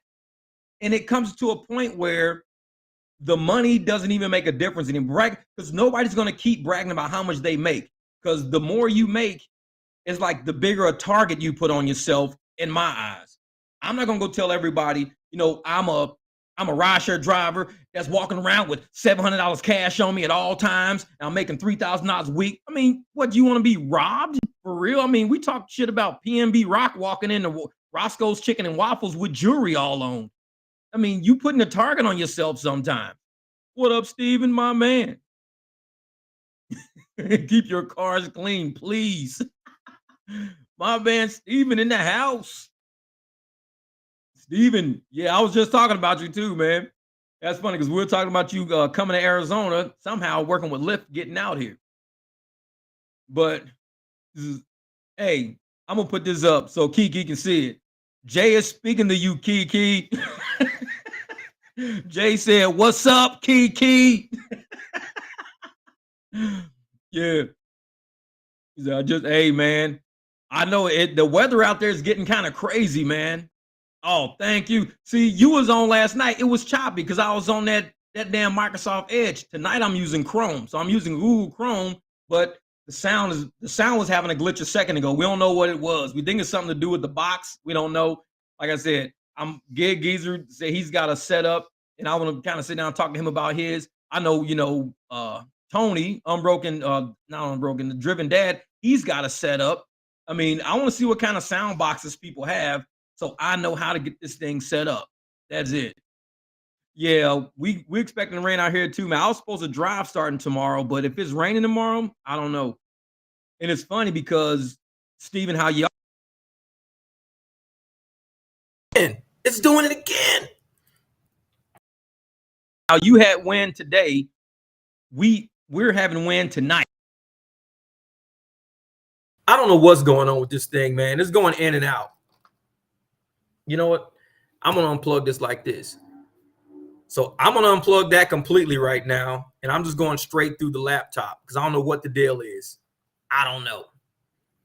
So we're going to move this out the way here because I don't want to use that. No, I'll just leave it there. Forget it. I don't know what it is. I think this thing is just probably cheap. It's probably just some cheap shit. I mean, actually, I'm going to show you how I know it's cheap shit. And when you see this, you're going to say, Jeff, that's some cheap shit. Let me show you something.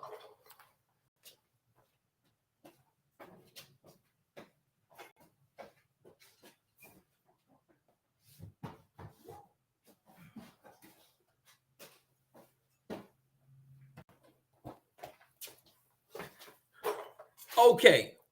So when I bought it, this is what it says on the front. That's what it says.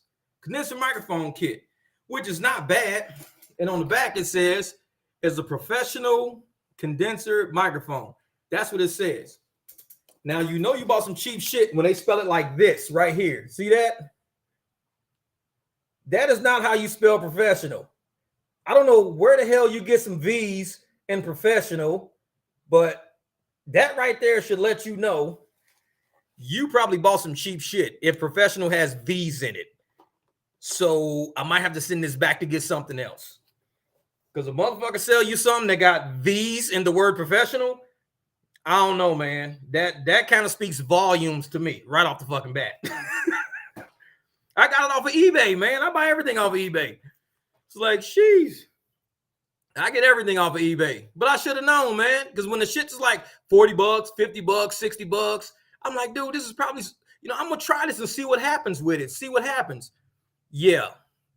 When I got that motherfucking box and that shit had V's in the word professional, I'm like, I can't even return this shit now, man. I'm stuck. I can't do nothing. I'm stuck. But I said, I'll use it. I'll see what happens. I'll use it. For real, man. So I'm gonna have to upgrade because motherfuckers start using shit like this.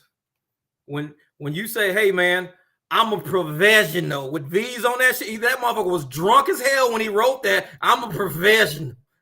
It's like something. I'm like, damn, man, what the hell did I just buy? I got a drunk microphone kit, but I don't know. I'll have to get something else. I'll get something else. Yeah, I think I'm gonna have to get another. I think the mic is good. The box is probably not, because the box is professional. Kiki said with the spell check. I'm gonna tell you right now, if I would have known that was on the box before I bought it, I would have skipped over that product. Because when I was in the 6th grade, I took 2nd place in the spelling bee. I know how to spell. That's some shit I can do. So as soon as I saw that on there, I should have been like, you know what? We say provisional. That part right there, man. See, that's what it is, man. They got me, man. They got me. And when I was looking at it, I was like, you know what? It's probably pretty cool. I'm like, you know what? The price ain't bad. I could try it to see if I know how to use equipment, because I don't use microphones at all. Dom, I hate Dom forever.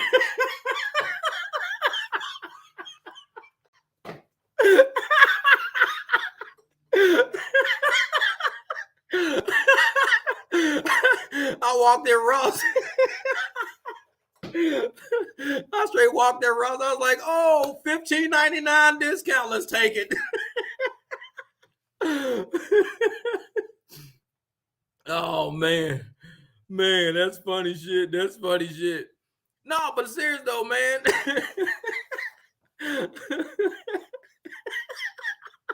That's funny shit. The Ross clearance rack. You ain't right, man. You ain't right.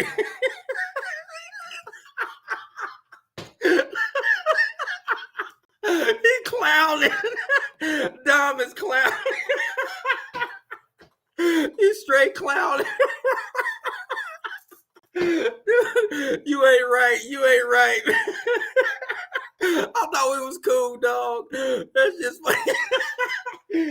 Somebody broke. He put a broke one in the box. Man, I swear. He said, I got.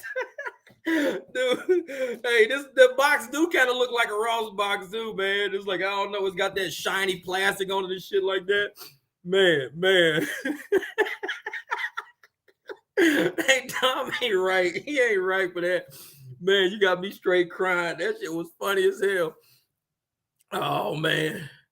He said, hey, for real, hey, that they do it, man. They do it, Tony, man. People will sit up there and they will try to open a package in the store. I've seen people open packages in the store. I'm like, that's not like a box you can just open and expect to put. They're like cutting it open, like trying to take stuff out. And I'm just like, life can't be that bad to where you're stealing something for like $4. You don't have $4? Holler at me. I know I'm just walking through the store. Talk to me. Be like, dude, my kid really need this. It's only $4. Can you help me out? Throw that shit in my basket.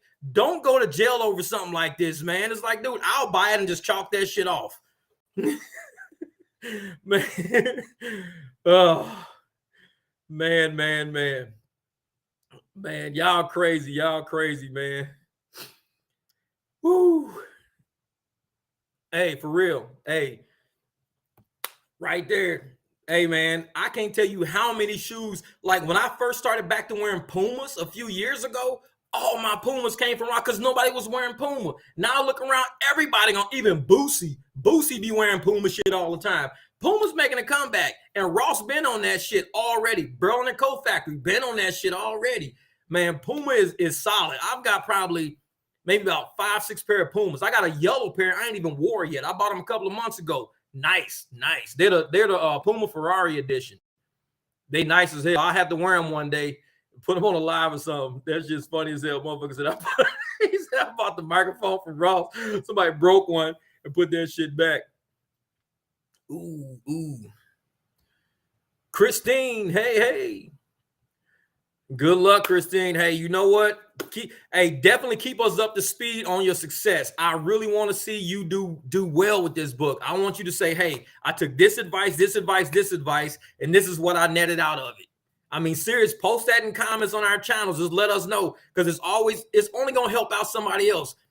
The videos are okay on some of these channels. It's the comments that are the true substance of what's going on in the rideshare community. The comments are a lot of drivers out there getting it every day and helping other people get it in the markets that they in. So make sure you comment about it and let us know how you do. Man.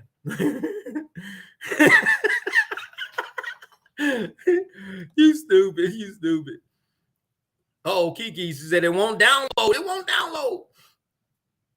Deliver pizza. The customer gave some fake 20s for a pizza. You know what? They should have ate a sandwich that night. They didn't have to get you like that. It was some fake $20 for some pizzas, man. Cool. Hey, I'm definitely gonna do this, man. Well, see, the thing is, it might be the mic. The mic might be okay, but it's the I'm gonna try to plug this back in. I'm gonna see something. Check that out. See, now I came back on again. Watch this. Let's see what happens.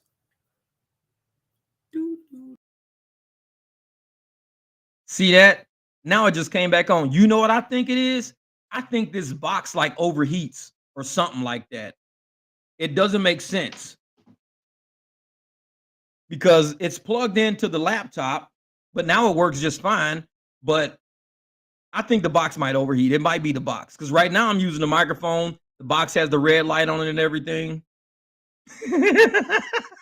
It's professional. Hey, I'm gonna get a t-shirt. I'm gonna say I'm a professional. I'm gonna spell it just like that. I'm gonna put professional Uber driver just like that. People gonna walk up and be like, I think we get in the wrong car. This motherfucker misspelled professional. It's like, man, what do you mean, lady? I'm a professional. No. And that's the thing. I'm gonna make sure that I'm a professional on it, but I'm gonna put a mustard stain on my shirt like I've been eating a corn dog. I'm a professional. They're gonna be like, I'm not getting in the car with this dude. How do you cancel, sir? Is there any way we could cancel without being charged? I'm a professional. Let's go.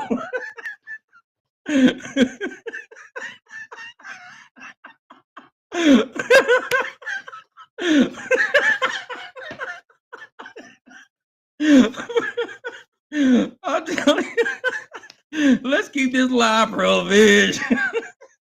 Man, I swear to God, I should have known when I opened that shit, when it came in the mail, I should have just put return to sender. But I said, no, maybe it'll be okay. Shit. I kept the provisional.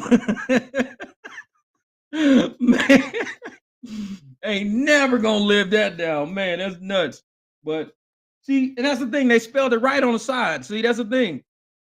They spelled it right there. They got it good. But it's something about that front, man. They just and it's messed up because they got 2 S's and 2 V's on there. I was like, what the hell are they spelling, man? What the hell? What up, Scott Russell? My man, Scott E. Hey, man, we out here just clowning, man, having a good time, brother. Having a good time on the live. Hey, this has been funny, if to say the my microphone been screwing up. So everybody wanted to know why.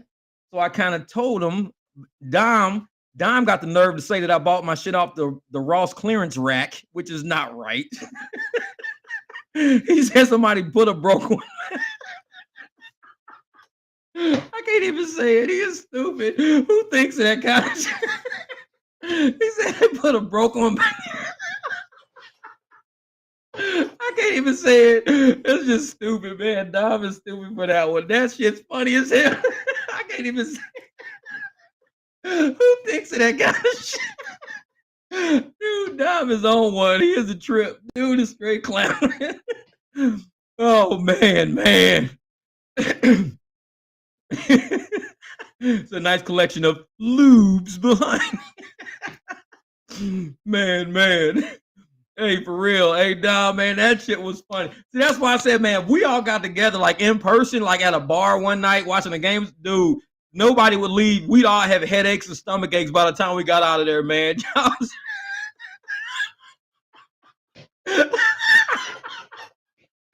Jay, Jay is nuts. Dude, that is stupid. That is stupid. Dude, y'all are straight clowning. Y'all are straight clowning. Dude, that shit's funny right there, man. Discount. Boy, y'all on one, man. Y'all straight on one. Hey. Hey, I might have to make a shirt with that for real, man. I might have to do it. I have to do it, man. I have to do it. For real, man.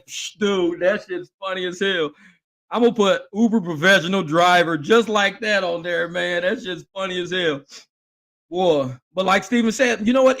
This is the first night that it really messed up, but it's been working okay. Like I did what, maybe 2-3 lives with it, and it came up good. So this might be the fourth live, and it's like messed up on the fourth one. So I might have used this it's like shelf life of 4 lives. That's it. But I think it's the box because, like I said, it works. It seems to work fine now. It might have just been hot. I don't know. But man, could be the gain up too loud. I'm gonna turn the gain down some more. Oh man, y'all are too much, man. What he say? What did he say? Oh boy. What did Steven say? He said someone's better with a cell phone keyboard.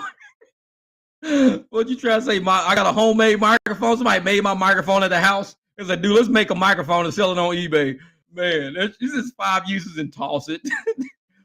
That shit made by Wish. I got a microphone by Wish. Man, something. He said the V is a Roman numeral 5. You probably right. 5 uses and toss it. That's it. Man, darling, I'm telling you, hey, it ain't even me. It ain't even me. This is Dom, Jay, Steven, and Tony. They got problems. These 4 dudes got issues, man. I swear to God, they got issues. Hey, Thomas, man, hey, throw Thomas in with it too.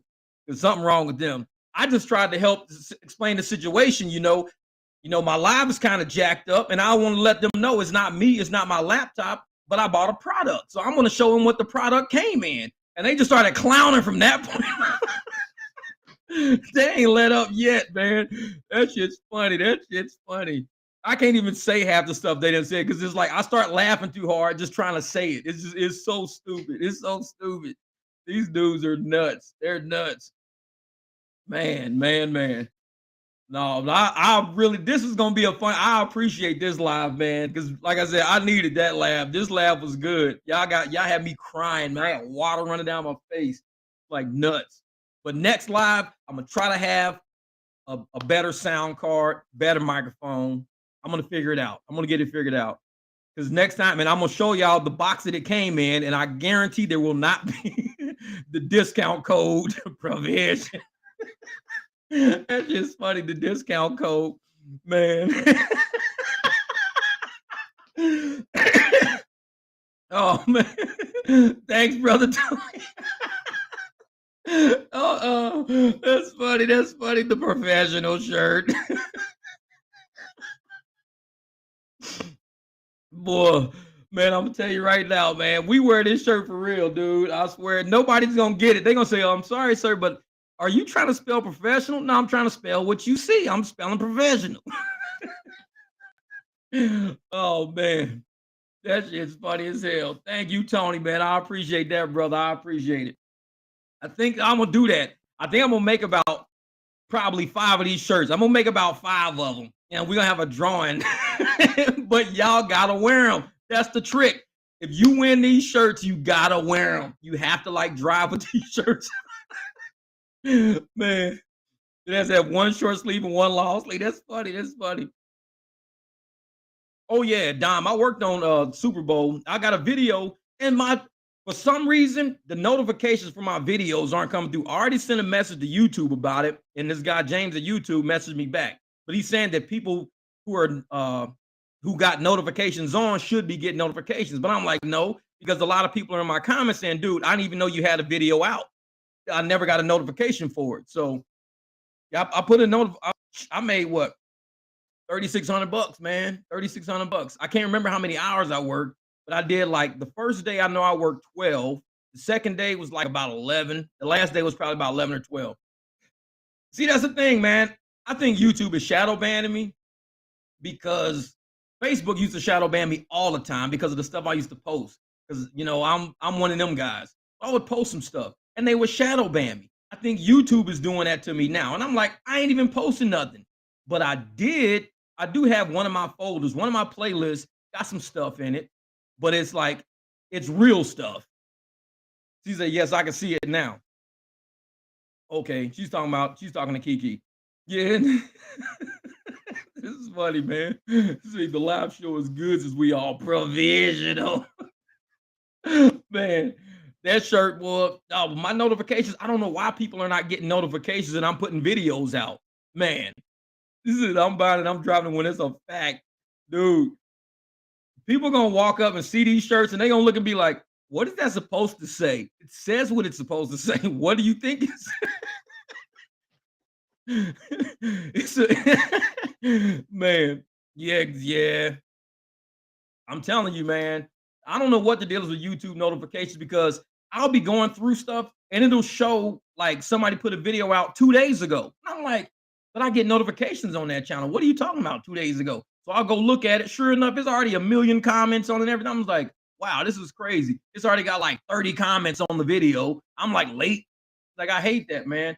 I love when a video is posted and everybody's going back and forth. Exactly, exactly. Hey, Dom says, nice meeting everyone in the chat. That's right, brother. That's right, man. This is where we hang, man. We hang out. And a lot of, and that's the thing. I wish more drivers did that. And the reason why we can do that, especially on this channel, is because all of us just got good energy, man. And I leave a lot of people in my comments, a lot of, because I do remove a lot of comments and I block a lot of people, but I know good people, man. And a lot of people who are on my channel that can still see everything. I mean, y'all are good people. Just know that shit, man. Y'all are really good people and y'all got good energy. Even when y'all disagree with something, I might say, or someone else might say, you come to the disagreement with the solution. You say, well, I know you're thinking this, this, and this, but have you ever thought about it this way? It ain't just like you just jumping on going, oh, you just stupid. That's the dumbest shit I ever heard. Y'all don't do that, man. A lot of people do that, and I don't like that because I like when somebody says, hey, I hear what you're saying, but this is what you should think about. Think about this, this, and this, because it makes more sense when you do that. Man, cool, cool. Everybody, make sure you get on Follow Keys Tracks page, man. It's technology is not, yeah, right, right. Yeah, because like I said, make sure you guys go and sub Follow Keys Tracks. Now, what Kiara does, Kiara actually, she lives out of her Chevy Tracks, but she travels the country. She travels all up and down the East Coast, work in different areas. So she is not just stuck in one area. Like, I'm stuck in Phoenix. I know the Phoenix market. That's all I know. This woman knows about 4 or 5 different markets within a few months span. And she'll tell you this is how these market, and she'll try the same strategies in different markets and work. And they work. And she's like, these strategies work. And every market I went into, these strategies work. My strategies only work in Arizona or in Phoenix areas, because I don't do these strategies outside of Phoenix. And like when Steven came for Super Bowl and he did his strategies here, Steven still went home with 3 G's. And he was only here for like maybe 5 days. That's like $600 a day average, $600 and he don't even know Arizona.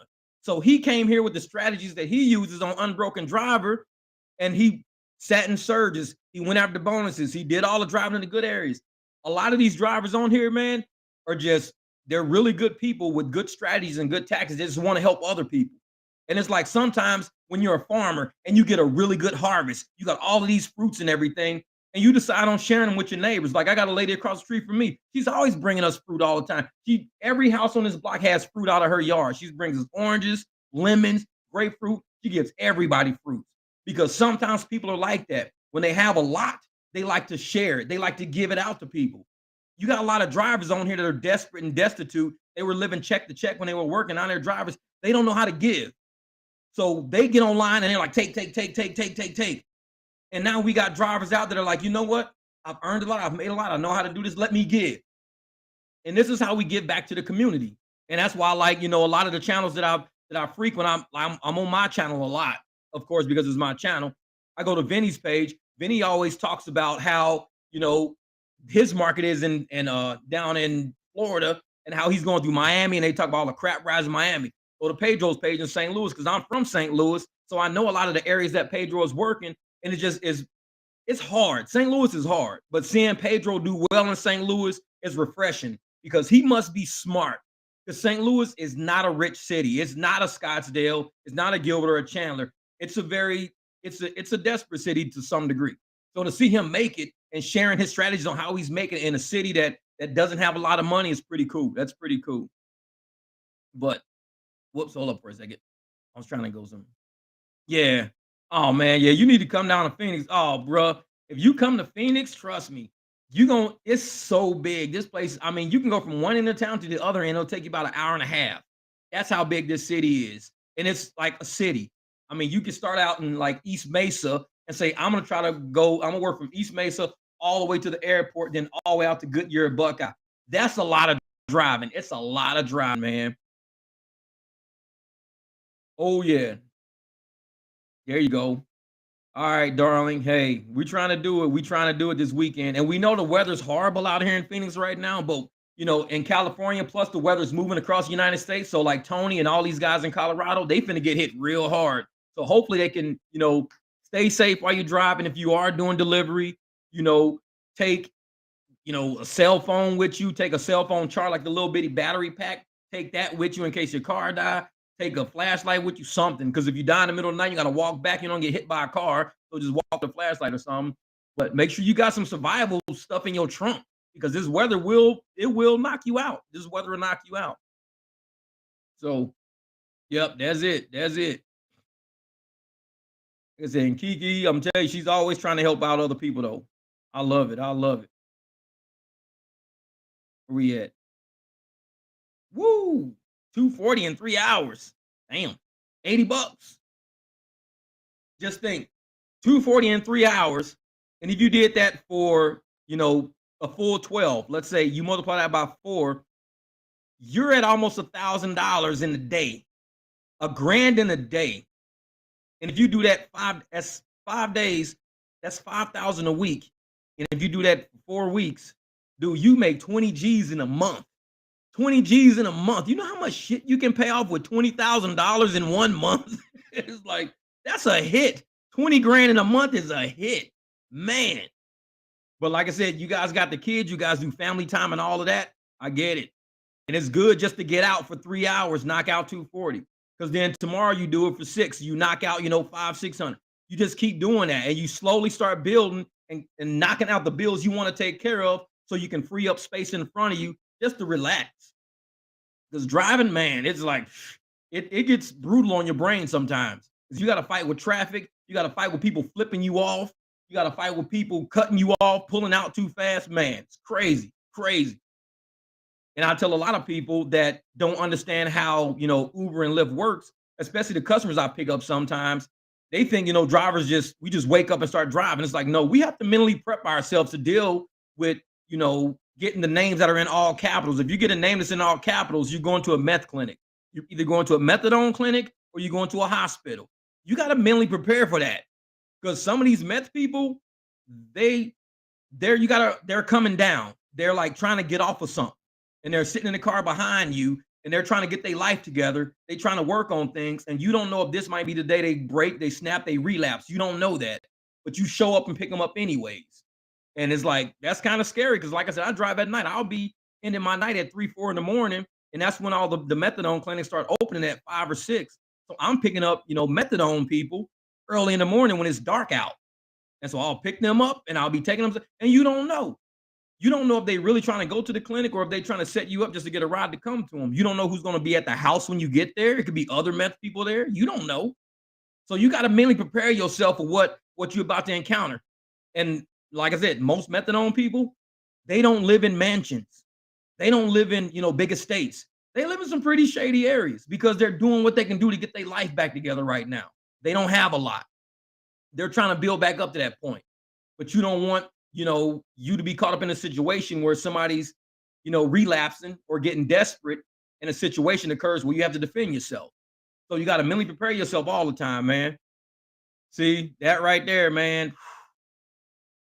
And that's what I'm saying, man. They don't understand, man. It's you got to mentally prepare for that. So you like Tony, just like what you said, you get there, you don't know what to expect. You just got the call to go there.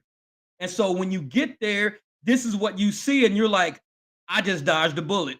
That's all you can think. Because that could have been you. He could have been in your car. You don't know what this guy would have did. If he would have known he was going to jail for something, he could have said, well, I'm going to steal the car of the next person that comes.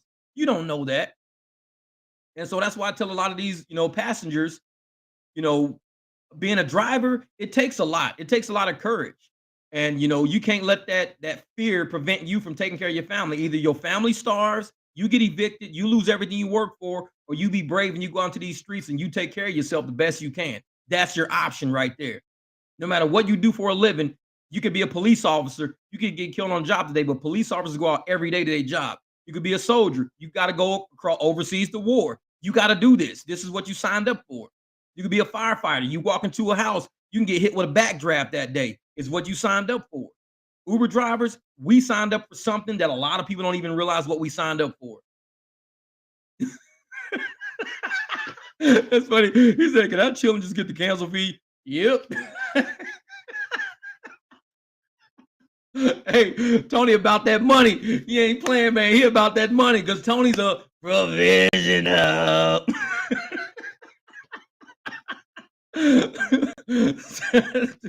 Tony's a professional with 2 V's, baby. Shit, he trying to get that money. I was like, can I get the cancel fee, please? Of course you can.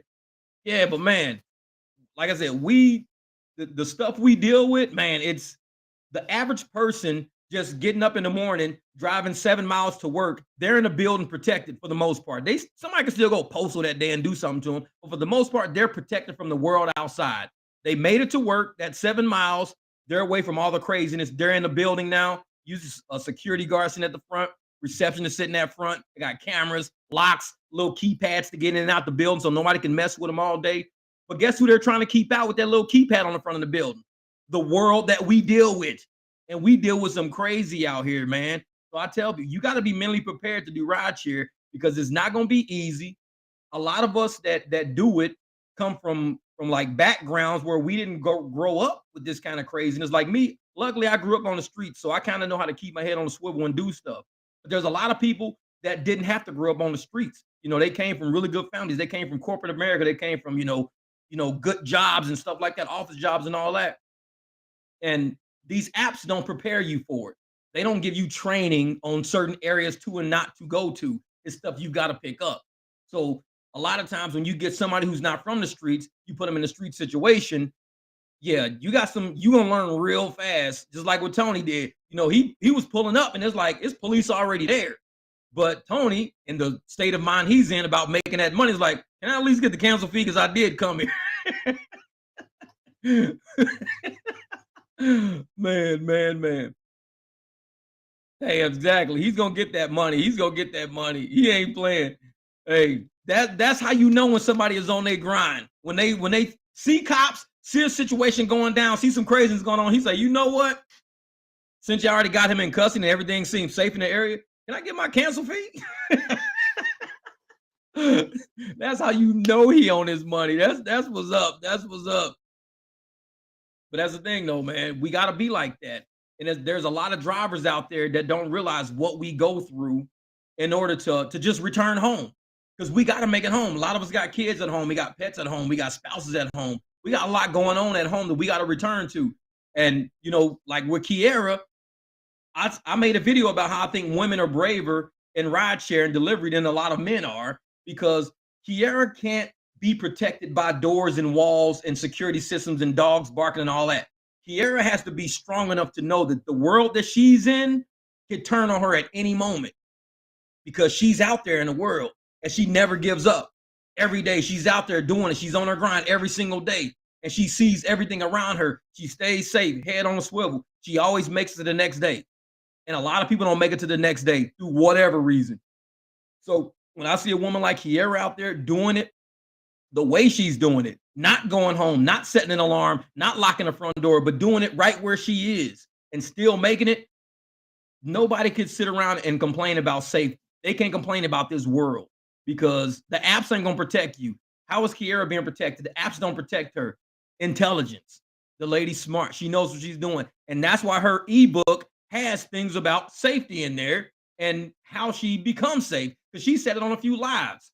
When she does her last delivery sometimes, she'll be like, this looks like a pretty safe place. She's like Tony. She's just like Tony. She's like right there. She's with what's going on around her enough to know I need to look out for me right now. Just like Tony, I need to look out for me. I need to get that cancellation fee. Aside from all this shit going on, I need to look out for me. Kiera's the same way. I need to look out for me right now. I just did that delivery. I dropped it off. Now it's time to look out for me now. And that's what I mean sometimes with some of these people out there know how to work this rideshare and this gig economy safely. Because we know that world out there don't care about, like, I don't run Uber and Lyft lights on my car no more because I got tired of being a target. I got tired of people seeing the fact that I was a Lyft driver or Uber driver thinking, well, this person's probably not protected because Uber driver and Lyft drivers can't carry. They can't do this and can't do that. Well, if I take all the lights off of my car and they just think I'm just a car pulling up, they think I'm just a citizen pulling up. And for all they know, Second Amendment applies. So they ain't gonna try me. But you put a Lyft light and an Uber light on your car, and Uber and Lyft says we don't allow our drivers to do XYZ, then you just got set up by Uber and Lyft. So I'm taking that shit off my car. It's like, you ain't gonna set me up by telling everybody I can't protect myself, then send my ass out in the streets getting cash tips and everything else. Nah, Uber, nah, Lyft, I'm good on that. Nah, I'm good. You ain't setting me up. Nah. So I take that shit off my car. And the passenger want to know if I'm the real driver. Look, it's a orange BMW. Go look at my plates. They go look at my plates. Okay, these match on the app. Cool. That's all you got to worry about. That light in the front doesn't mean I'm your driver.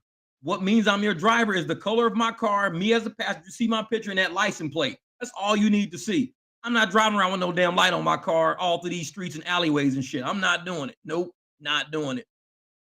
So sorry, Uber, sorry, Lyft. I'm not advertising for y'all. I'm not advertising who I am.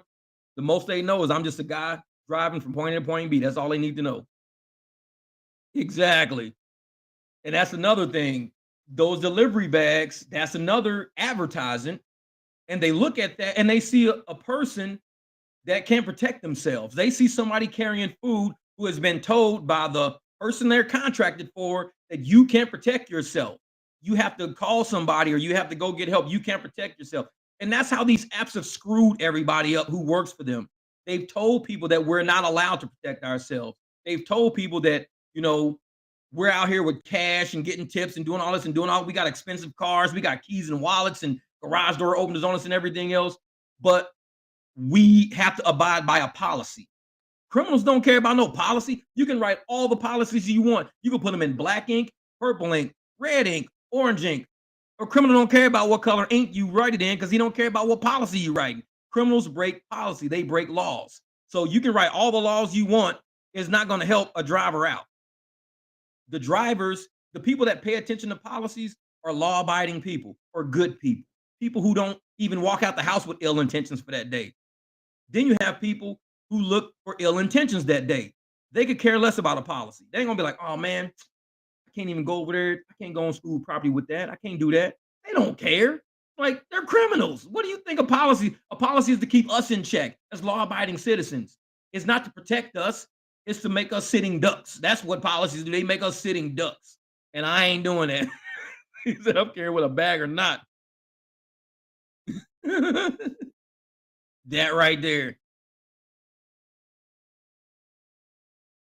She said, hey, give me about delivery. Exactly. Why should it matter if you're delivering in a different car or not? They're not getting in your car. I mean, if I come walking up saying my car broke down around the corner, but I'm gonna walk up and still give you your food and I'm gonna go back to see what my car broke down. You think they're gonna complain? Well, the guy came walking up. He didn't even drive up. Well, he said his car broke down around the corner. Did you get your food? Yeah. Then let him go deal with his damn car. Because it's about the food and ain't got shit to do with the car. So You could drive up in a different car. You could ride up on the damn 10-speed for all I care. You could be walking your damn dog and hand me what I ordered. I could care less as long as I get what I ordered. And like I said, some people are fickle, and people complaining about stuff like that, they're looking for free shit. They're like, ooh, I need to make a complaint. Maybe if I get a complaint, my next meal is gonna be free, or this or that'll be free. That's all it is. They just looking for free shit. And that's why if I worked at the apps like Uber, Lyft, or whatever, oh, please put me in charge of the customer complaint department. Let me talk to all these motherfuckers. Please let me talk to them. Because I'm going to have people going, okay, ma'am. They're going to be like, who's your supervisor? I'm like, I fired my supervisor. What's your problem? They're going to be like, I ain't calling in no more. I'm tired of these people going, because people call for frivolous shit.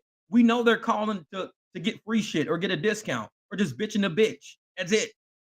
And even if I said, "Oh, I'm never," they'd be like, "I'm never going to use your app again. I'm never using your app again." Okay, we have 2 billion other customers to your one not using us again. Cool, whatever. Make yourself happy. But that's what they do, man. People will call and complain, and the apps don't investigate no complaints. We know that. They just want the money that the customer paid. They could care less about the driver, what the driver's doing. They could care less. But there you go. She said, "Give me a break. I don't owe you an explanation." Uh-uh. Do you need free food? Free food, free rides. Exactly. And I'm telling you, a lot of these people that complain about some of the most frivolous, fickle stuff are simply looking for free stuff. That's it. They're looking for a discount or free stuff. They're not looking to help the system of rideshare anyway. I mean, like one lady, when I came up and she looked at the license plate of the car. She says, "Well, the picture is orange, but your car, I mean, the picture is red, but your car is orange. It's an orange BMW." I said, "Well, it's sunset tangerine. If you don't know the real color, it's called sunset metallic, some BMW color." "Oh, well, the picture shows like a bright orange." I'm like, "No, that's not my car." I'm like, "The car on your app is a cartoon. Why in the fuck would I be driving a cartoon? If the thing on your phone is a cartoon, then of course the car on your phone is not what I'm driving, because people don't drive fucking cartoons. They drive real cars. So of course that shit ain't gonna match. It's a cartoon." And people they just don't get it. They be sitting there like, "Well, it doesn't match. Like it doesn't look not much like your car." I'm like, "Because you're looking at a fucking cartoon. I don't know what to tell you." I'm like, "I know that it's a cartoon because I see it on my screen when I pull it up." I'm like, "That's not my car. That's a cartoon." Same with the Jeep. When I look at the Jeep, at least it's close, but the Jeep on the app shows a two-door Jeep. They don't even let you have a two-door to drive the apps. I got a four-door Jeep. So why in the hell did they put a two-door Jeep on the app showing that that's what I'm driving up in, a two-door, but you can't drive a two-door for the app? See, that shit like that don't, I know that because I'm kind of intelligent, but these motherfuckers drive up, well, it's a four-door. We thought it was a two-door. Have you ever been picked up in a two-door? Think about it. It's like some people, man, this is nuts, nuts. For food. Nuh-uh, nuh-uh. That's funny shit. That's funny shit. What's it? She wants the cartoon car. I want to be picked up in this cartoon car. It looks very nice. I'm like, lady, it's not professional. No, I'm just kidding. But for real though, man, people be doing that shit to me, man. It's like both of the apps do that to me. They screw me. They put cartoon cars on me, and then they put a two-door Jeep and not a four-door Jeep. They just screwing with me. And I'm sitting there looking at these apps sometimes, it's like, why don't they just allow me to put a picture of me on there, and I'm not a fucking cartoon. I'm like a real person. So if you got me on there as a real person in real life and a real person on your app, why can't you take a real picture of my fucking car and put it on there? Just let me send you a picture of my car and you just put on the app saying this is what he drives. It's that damn easy. Instead, they put the fucking cartoon on there. And that's what people come out the building like, oh, because it is. It looks like Crayola orange, bright, like Bert and Ernie fucking orange. It's like, that's what it looks like on the app. Fucking Sesame Street orange, real bright orange. My car's like a darker reddish orange. It's sunset. It's like a real, at night it's worse because at night it's like a blackish red. It's not even like red. It's like blackish red. So people come walking out and they see a real cartoon professional. Hey, don't have me make a t-shirt of that shit. I'm a cartoon professional Uber driver. Uh, she said, "My car's red on the app now, and I don't give a fuck no more. I just gave up. I gave up." That's funny shit. What was the pin met? Oh, that's it. And see, that's the thing though. A lot of people, don't understand how these apps work. So they get because they're first time users. They're not people who like frequently use the app. So they don't just get it. They'll investigate everything. They'll walk around the car, look at the back and all kind of shit. I'm just like, okay. Like, how many other people are driving to the airport right now in orange BMWs? I don't know. Especially with me wearing a big ass lift shirt on. It's like, and I'm getting out trying to get your luggage, and you're like looking at the license plate. And I'm just like, people are something else, man. There's something else. But that's why I just give up sometimes. I'm like, man, forget that. Forget it. What did Thomas say? Wait, what did he say? He said, I got 3 cars and they're all the same color. Somehow I forget to change the car on the app. Oh, yeah, about that. So I drive the BMW Lux all the time. Drive it Lux all the time. I get in and this was during the Suns when the Suns were playing one night. I said, I gotta go fill up my Jeep. I gotta go do something. So I take the Jeep. I go fill up. While I'm at the gas station, I'm like, holy shit, this thing's surging like crazy downtown. What's going on? Not thinking it's the game. I turn the app on, and of course, Lyft gives me a ride downtown. Surge applied, everything. I still got the screenshot in my phone. So I pull up and I'm driving up and I'm seeing the guys or whatever who I'm supposed to pick up. And I'm like, the fuck is wrong with these dudes, man? It's like I'm sitting right here. What the fuck wrong with y'all? Like, they looking like all over around the corner, up and down the street and shit like this and that. And I'm like, I swear to God, I'm gonna cancel these motherfuckers. They don't come to the car. And I'm sitting there thinking, I'm like, holy shit, I'm in the Jeep. I'm not in the car. Dude, that shit, I froze. My heart like stopped because I was like, oh shit, what do I do? What do I do? I'm sitting here in the Jeep and I should be in the car because it's a Lux ride and they're expecting. So I rolled the window down. I said, excuse me, I said, for Steve? And he looked, he says, yeah.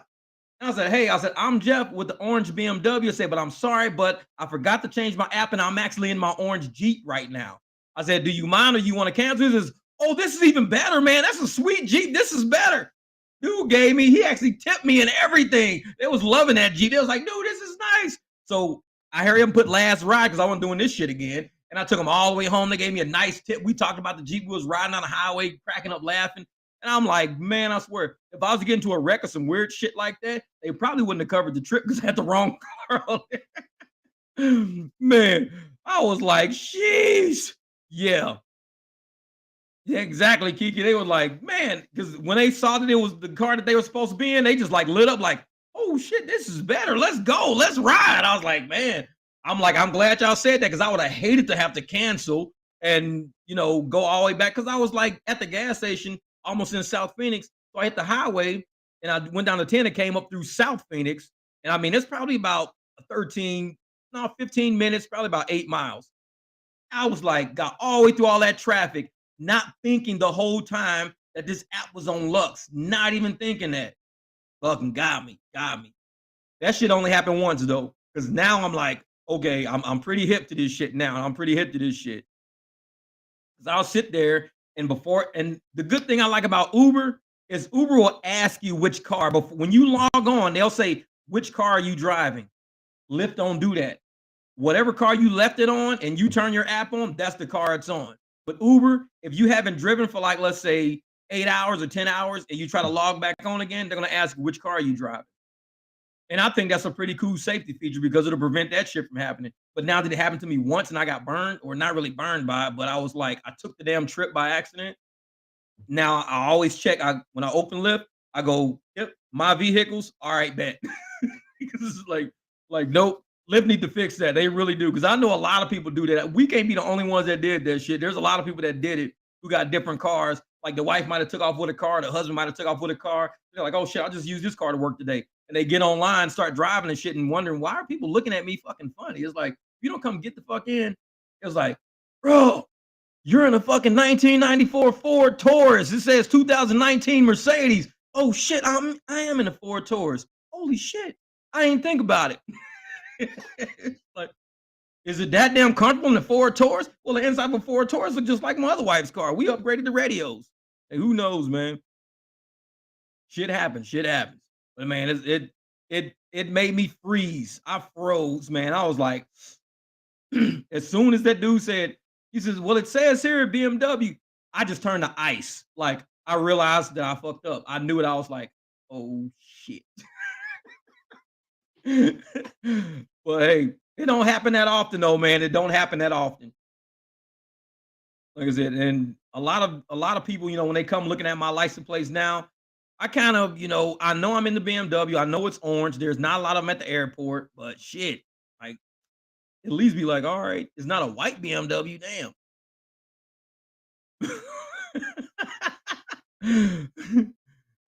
No, that's funny. That's funny, Kiki. Just gotta do. Hey, that's what it is, man.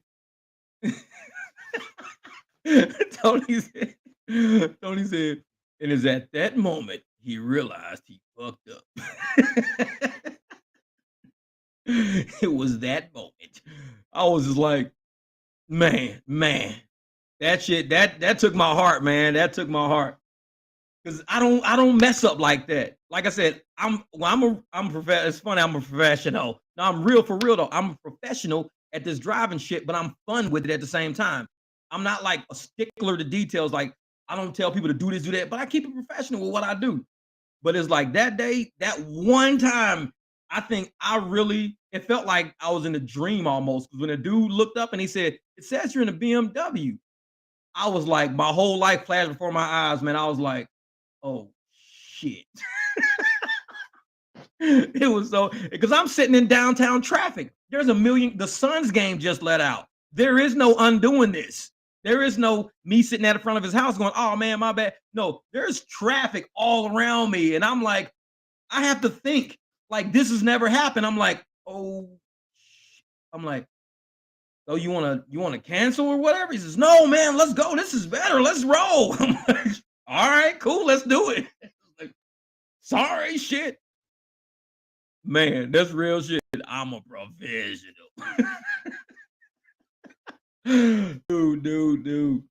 Hey, but you know what? The microphone hasn't jacked up yet. I still see the red light on. Because when I looked over the last time and it was off, and then it pops up on my screen saying something. I don't know what it says, but I wasn't catching it the first time. But the microphone seems to be doing okay. I just got to get a new box. I should probably have two because King James, this is what we're gonna have to do, man. You got to come over one night and we got to do a live from the garage. I want to have you over here, my man Wes. I need Wes over here. If the three of us can be on a live, man. Oh, thanks, Kiki. Thanks. Because like I said, I don't have headphones on. I can't hear it. So if it was like too loud or if it's crackling or anything like that, man.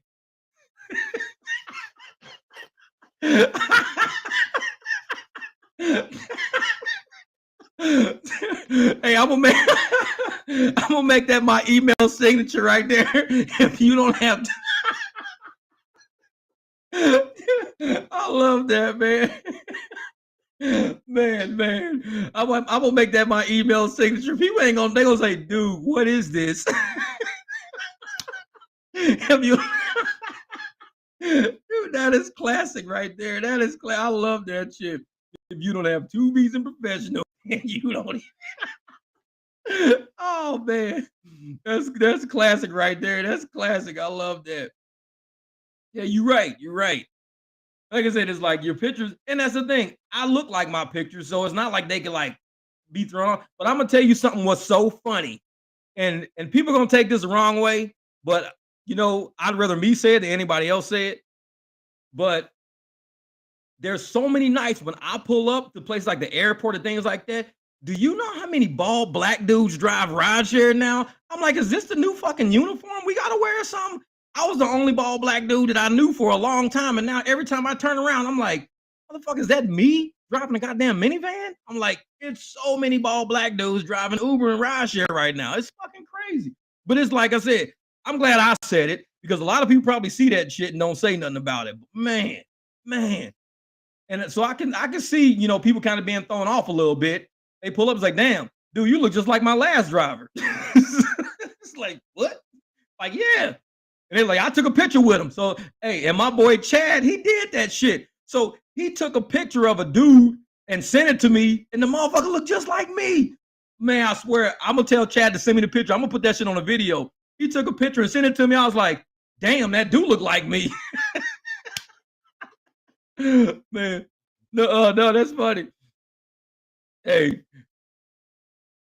Tony's like, yeah, this is actually me. They was like, dude, we did not know that we just got Santa's son to drive us. Look at this dude's beard, man. This is Santa's son, man. He's here to pick us up. Telling you, man, you can make a killing doing, be like, I'm Santa's son, and just wear a t-shirt saying Santa's son. What'd you say? The Ball brothers getting laid off. For real. Oh, hey, if I had a minivan, I would get the Sedona van. Them Sedona vans are crazy. I've seen them, and I'm like, that's like a party on wheels. I don't know what the deal is with these new Sedona vans, but they don't look like the minivans. I grew up with the Astro van. I grew up with like the Dodge Caravan. These Sedonas, they look like, I don't know, just like luxury small charter buses. That's what they look like. No, he said they be just hopping in. That's funny shit. He said, man, he said, I go do the same thing. Man, I swear, bro, it's like every time we go somewhere, it's like, dude, do I know? Did you pick me up early this morning? I'm like, no. Dude, I swear we had a driver. He was a bald black guy. I picked us up this morning. I was like, nope, this is the only car I got. Man, you look just like him. Dude, it's fucking crazy, man. I was like, oh, hell. Dude, it's nuts, man. It's nuts. But like I said, it must be the new uniform. But for me, it's quick because with a shaved head, like I've been shaving for years, but it's easy because we can just get up and go. We ain't got to worry about our hair, worry about shit sticking to us and nothing. You just wake up, brush your teeth, clean up, jump in the shower, whatever, do what you got to do, get a dog some food, and you out the door. And it's like you ain't got to worry about setting a barbershop appointment. I got to go to the barbershop Thursday at 4 p.m. Hopefully he ain't backed up this time. We don't got to do that. We just jump in the shower, shave this shit off, and we out. It's the easiest hairstyle ever, ever. I know what you said. I know what you said. Oh, hey, Supreme, I'm gonna tell you right now, man, that just hopping right in shit, that's scary. So what I started doing is leaving my doors locked until I actually talk to the person. I get up to this bar and I'm driving the Jeep. It was one night I decided to take the Jeep out. So I pull up to this bar. There's not a lot of Jeeps that do rideshare. So the people climb in. So I'm like, okay. So I start the app and I'm like, burp, burp, start driving. And all I heard someone say, hey. So I'm like, oh shit, I'm leaving somebody. What the fuck? So I stop and dude come run up and he's like, is it for Marcus? And I'm like, yeah. He says, dude, you're my Uber. I look in the back, this dude trying to steal somebody's fucking Uber. So I'm like, see, I can't do that no more, man. People will sit up there and jump in the car so quick. Even now, people come yanking on the door handle. Motherfucker, it's like 2:00 in the morning. I don't know nobody around here, and y'all just jumping up in my car, man. I can't, no, I can't do that. Nope. Exactly.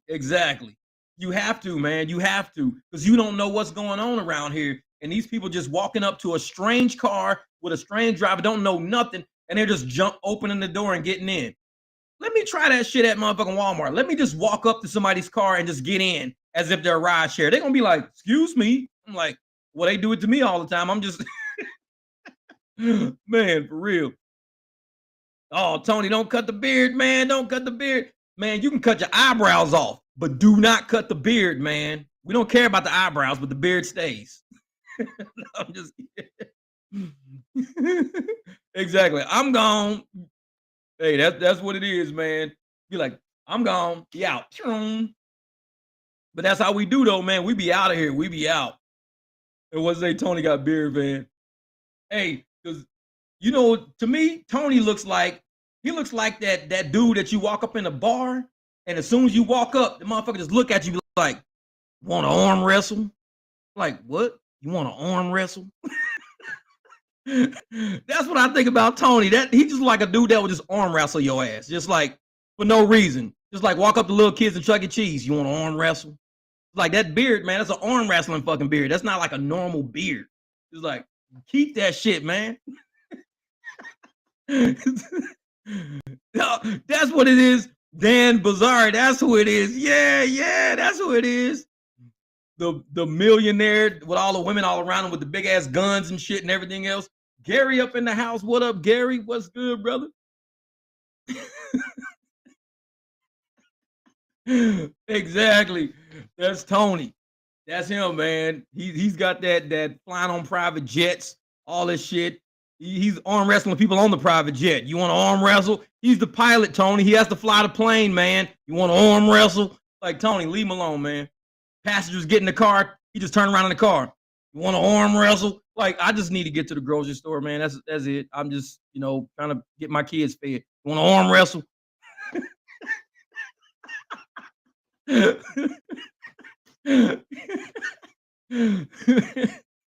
That's it. You can't arm wrestle me unless you can beat my beard first. I do it. It's like you gotta sit there and just grow a long ass beard. Like, all right, I'm ready. I'm ready. They be like, dude, what are you doing, man? You've been growing a beard for like 2 months, getting ready to arm wrestle. What they got to do with arm wrestling? I'm arm wrestling, Tony. They be like, oh, Tony, that Uber driver. I'd be like, how the fuck you know about him? Because he's got that beard, man. He arm wrestles everybody.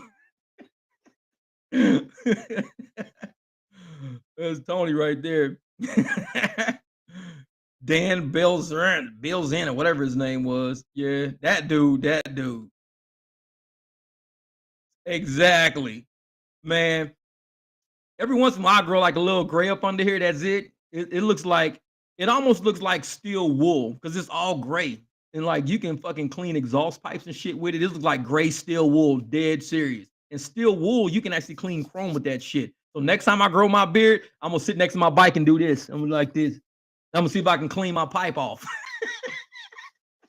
I'm like, dude, what are you doing to that bike? Cleaning off the pipe, man. I got some steel wool growing on my face. It ain't nothing like Tony's beard, though. Tony beard, that's real. That's real right there. Like that dude walking the building is like, you want to pull it. Like, is that shit real? Pull it. Like, you want to arm wrestle? Tony's funny. Mm-mm. What man, we've been on this thing for 2 hours and 16 minutes. Man, we've been laughing the whole time though. I really wanted to talk about more rideshare shit. Y'all be knocking me off my grind. Y'all be knocking me off track. Because the shit y'all be talking be cracking me up. See, that's why I make videos and I don't do live. Because when I make videos, I can stay focused. I know what I'm trying to do. I'll be in conversation. Y'all ass get on these lives. Motherfuckers be talking about motherfucking going to Ross, getting broken microphones out of the store and shit. Y'all be going off. Exactly. Fucking using Pennzoil. I got Pennzoil up under here like shit. They use motor oil. I'm telling you, man. Hey, Gary, man. Hey, earlier tonight, man. Wait till you start from the beginning or the parts where we were screwing. When this video is over, dude, they were killing me with the microphone, man. They were killing me with the microphone. We got a new gear line coming out, the professional gear line. Because I'm still gonna make you that one shirt though. You are not entitled to success. I'm gonna make you that shirt, but you're really gonna want the professional shirt. Trust me, you're gonna want that shirt. That right there, man. If it ain't got 2 V's in professional, man. Mm. Oh man. See, exactly. He said, that's it. What is it? He said he does look like, yeah, he does. It's all organic. Bet. I got you, Gary, brother. I got you, my man. I got you.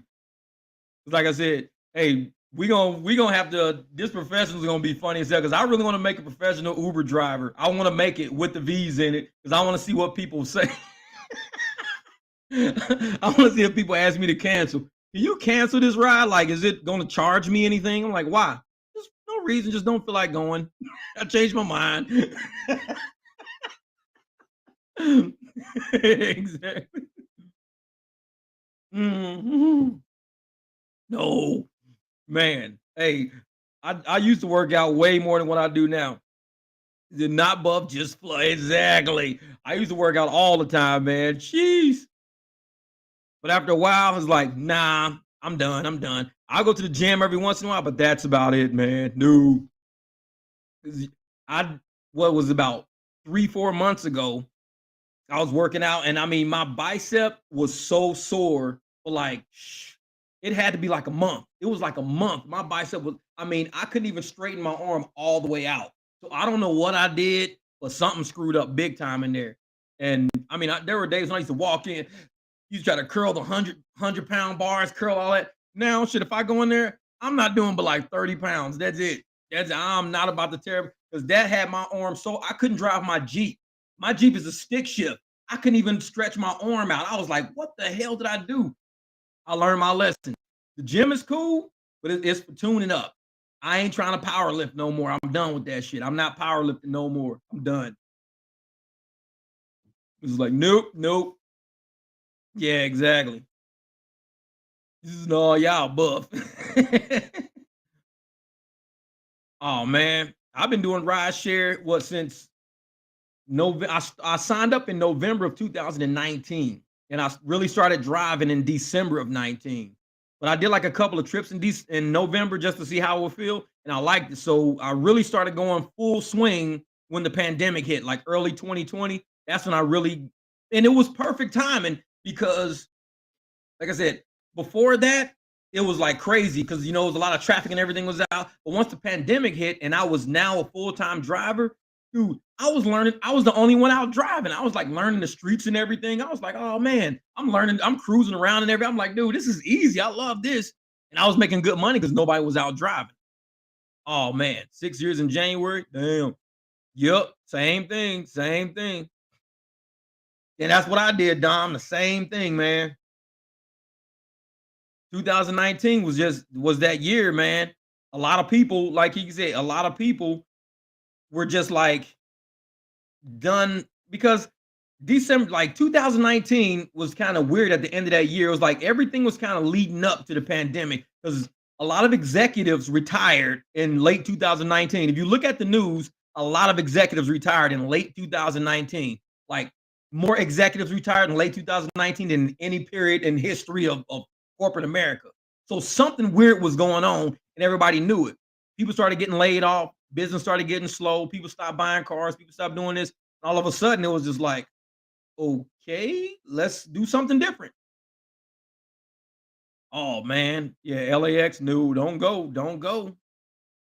Yeah, 2019 was that year. It was that year.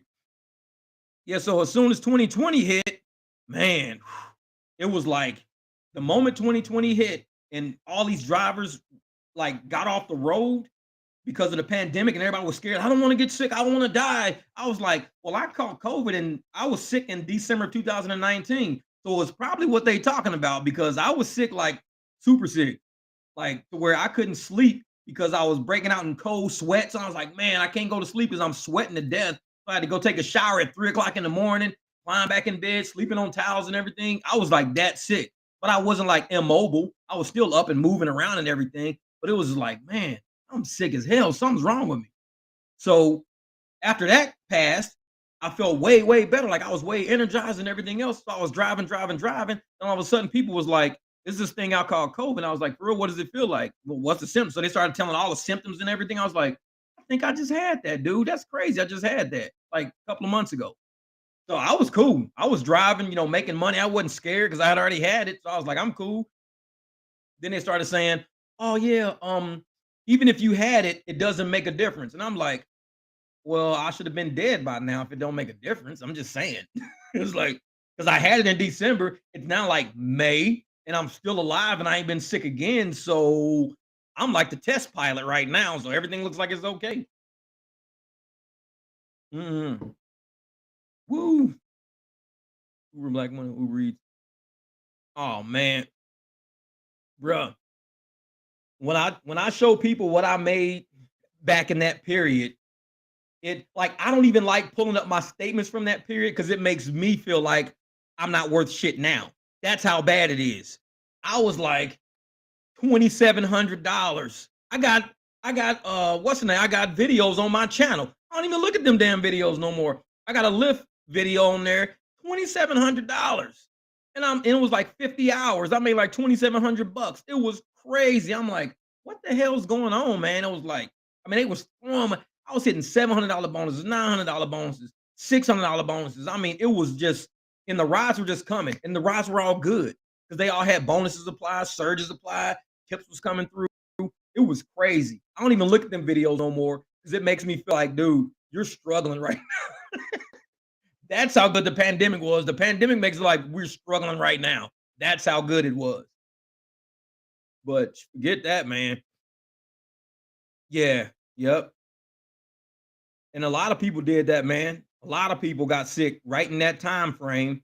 And like we didn't know what it was. Nobody knew what it was. We thought we were just like sick. Like people get sick, people take a sick day. People been doing that shit for generations. You get sick, you take a sick day, you go to sleep, you go get some stuff from Walgreens, you go home. That's just what people do. So that's what we did. I mean, I didn't run to a hospital thinking I'm coughing. I just went home, drank a lot of orange juice, drank some Theraflu, took something to stop myself from coughing all the time, blew my nose a million times, had a headache and everything. It was like, that was it.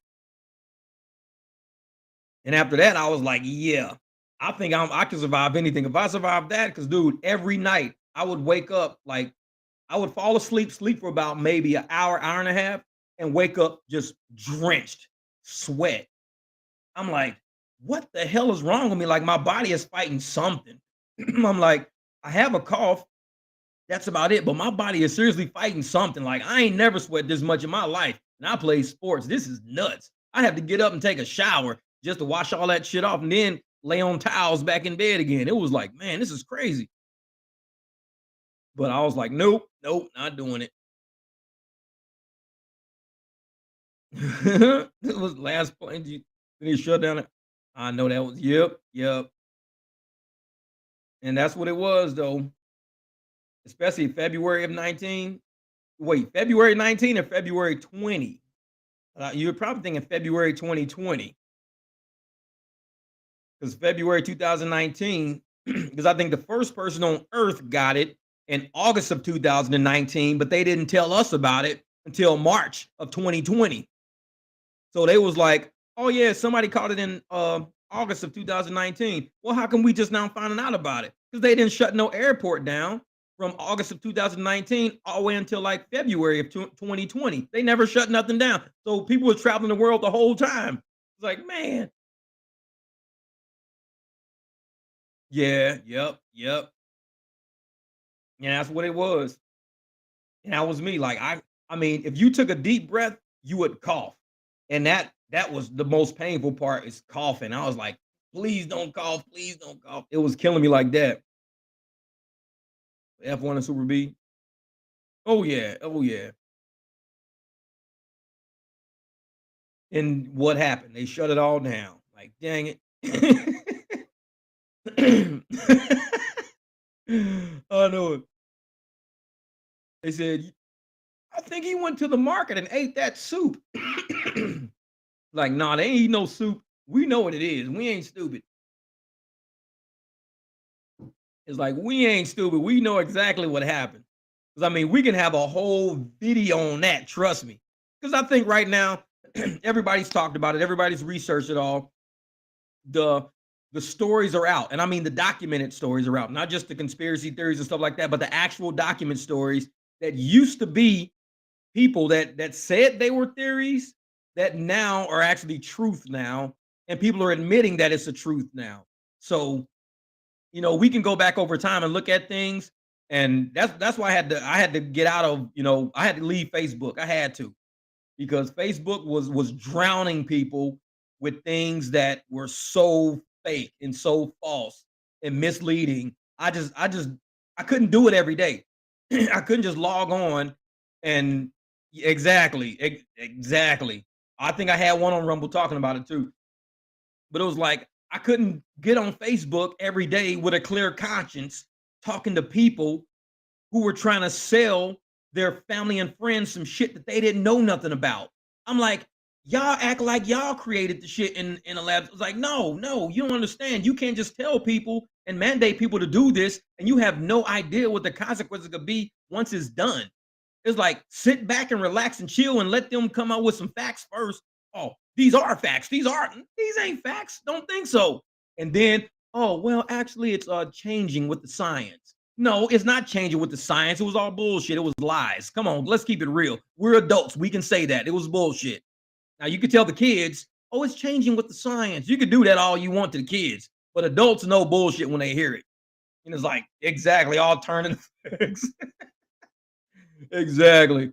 And that's why I just got off of Facebook because I didn't have time to fight and argue with people who I once cared about, and I still care about them. I don't wish ill on nobody, and it's sad how they was wishing ill on me as a human because I wouldn't follow the narrative. They were with, I hope you get sick. I hope you die. I hope you cough up a lung and shit. I hope this. I'm like, why would you hope that on me? If you really are passionate and passionate friend, we really friends for real. Why would you hope that for me? Because for you, I'm not hoping you get sick or something bad happen to you. Even if you go down a certain road, I don't wish nothing bad happens to you. But you're telling me you hope all of this bad stuff happens to me just to prove you right. That's not friendly shit to say to somebody. That just ain't cool. So I was like, yeah, let me just get off of Facebook. Let me get off of Facebook. Yeah, 2 weeks like that. Yeah, exactly. And that's why I said, you know what? I just got to get off of Facebook because now that the court cases are coming out that are showing executives under oath saying what they were instructed to do with social media websites, I think a lot of people now are looking at people like me because I used to walk around with I got videos of that shit. I got a big ass conspiracy theorist shirt that I wear because I would say, well, I do my research, I do study shit. I just don't believe what you tell me because you typed it on the fucking computer. Let me go look it up. Well, I'm telling you this. I don't fucking know you. Let me go research it and see. You don't have to research it, just believe me. I don't even fucking know you. So I'm a researcher. You can call me conspiracy theorist, cool, whatever makes you fucking happy. So I wear the shirt that says conspiracy theorist just to make them motherfuckers happy and know who they talking to. So I decided to, not argue with these people because I cared about them and I didn't want shit bad to happen to them, even though they wanted bad shit to happen to me because they called me a conspiracy theorist. They want me to die. They want bad shit to happen. Now a lot of shit is happening to people like that. They're looking at people like me saying, Jeff, you have no heart because you're not giving us thoughts and prayers and you're not hoping that we get better. I never said anything about you getting better or getting worse. I never said thoughts and prayers. I just don't comment on your shit. That's all. And I wished well for you a long time ago. I was hoping well for you a long time ago. And I still hope well for you now. So if you want to just kind of say, well, I don't hear you say it. A lot of people are weird like that. If you don't say some shit, then they think that it's not true. Kind of like the whole Black Lives Matter. Well, if you don't say Black Lives Matter, then you don't think that Black Lives Matter. You don't know what the fuck I think. Just because I don't say something don't mean I don't think something.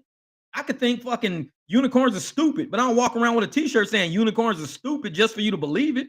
It's like you don't have to say shit just because you think it. Just keep it in your fucking head. It's cool.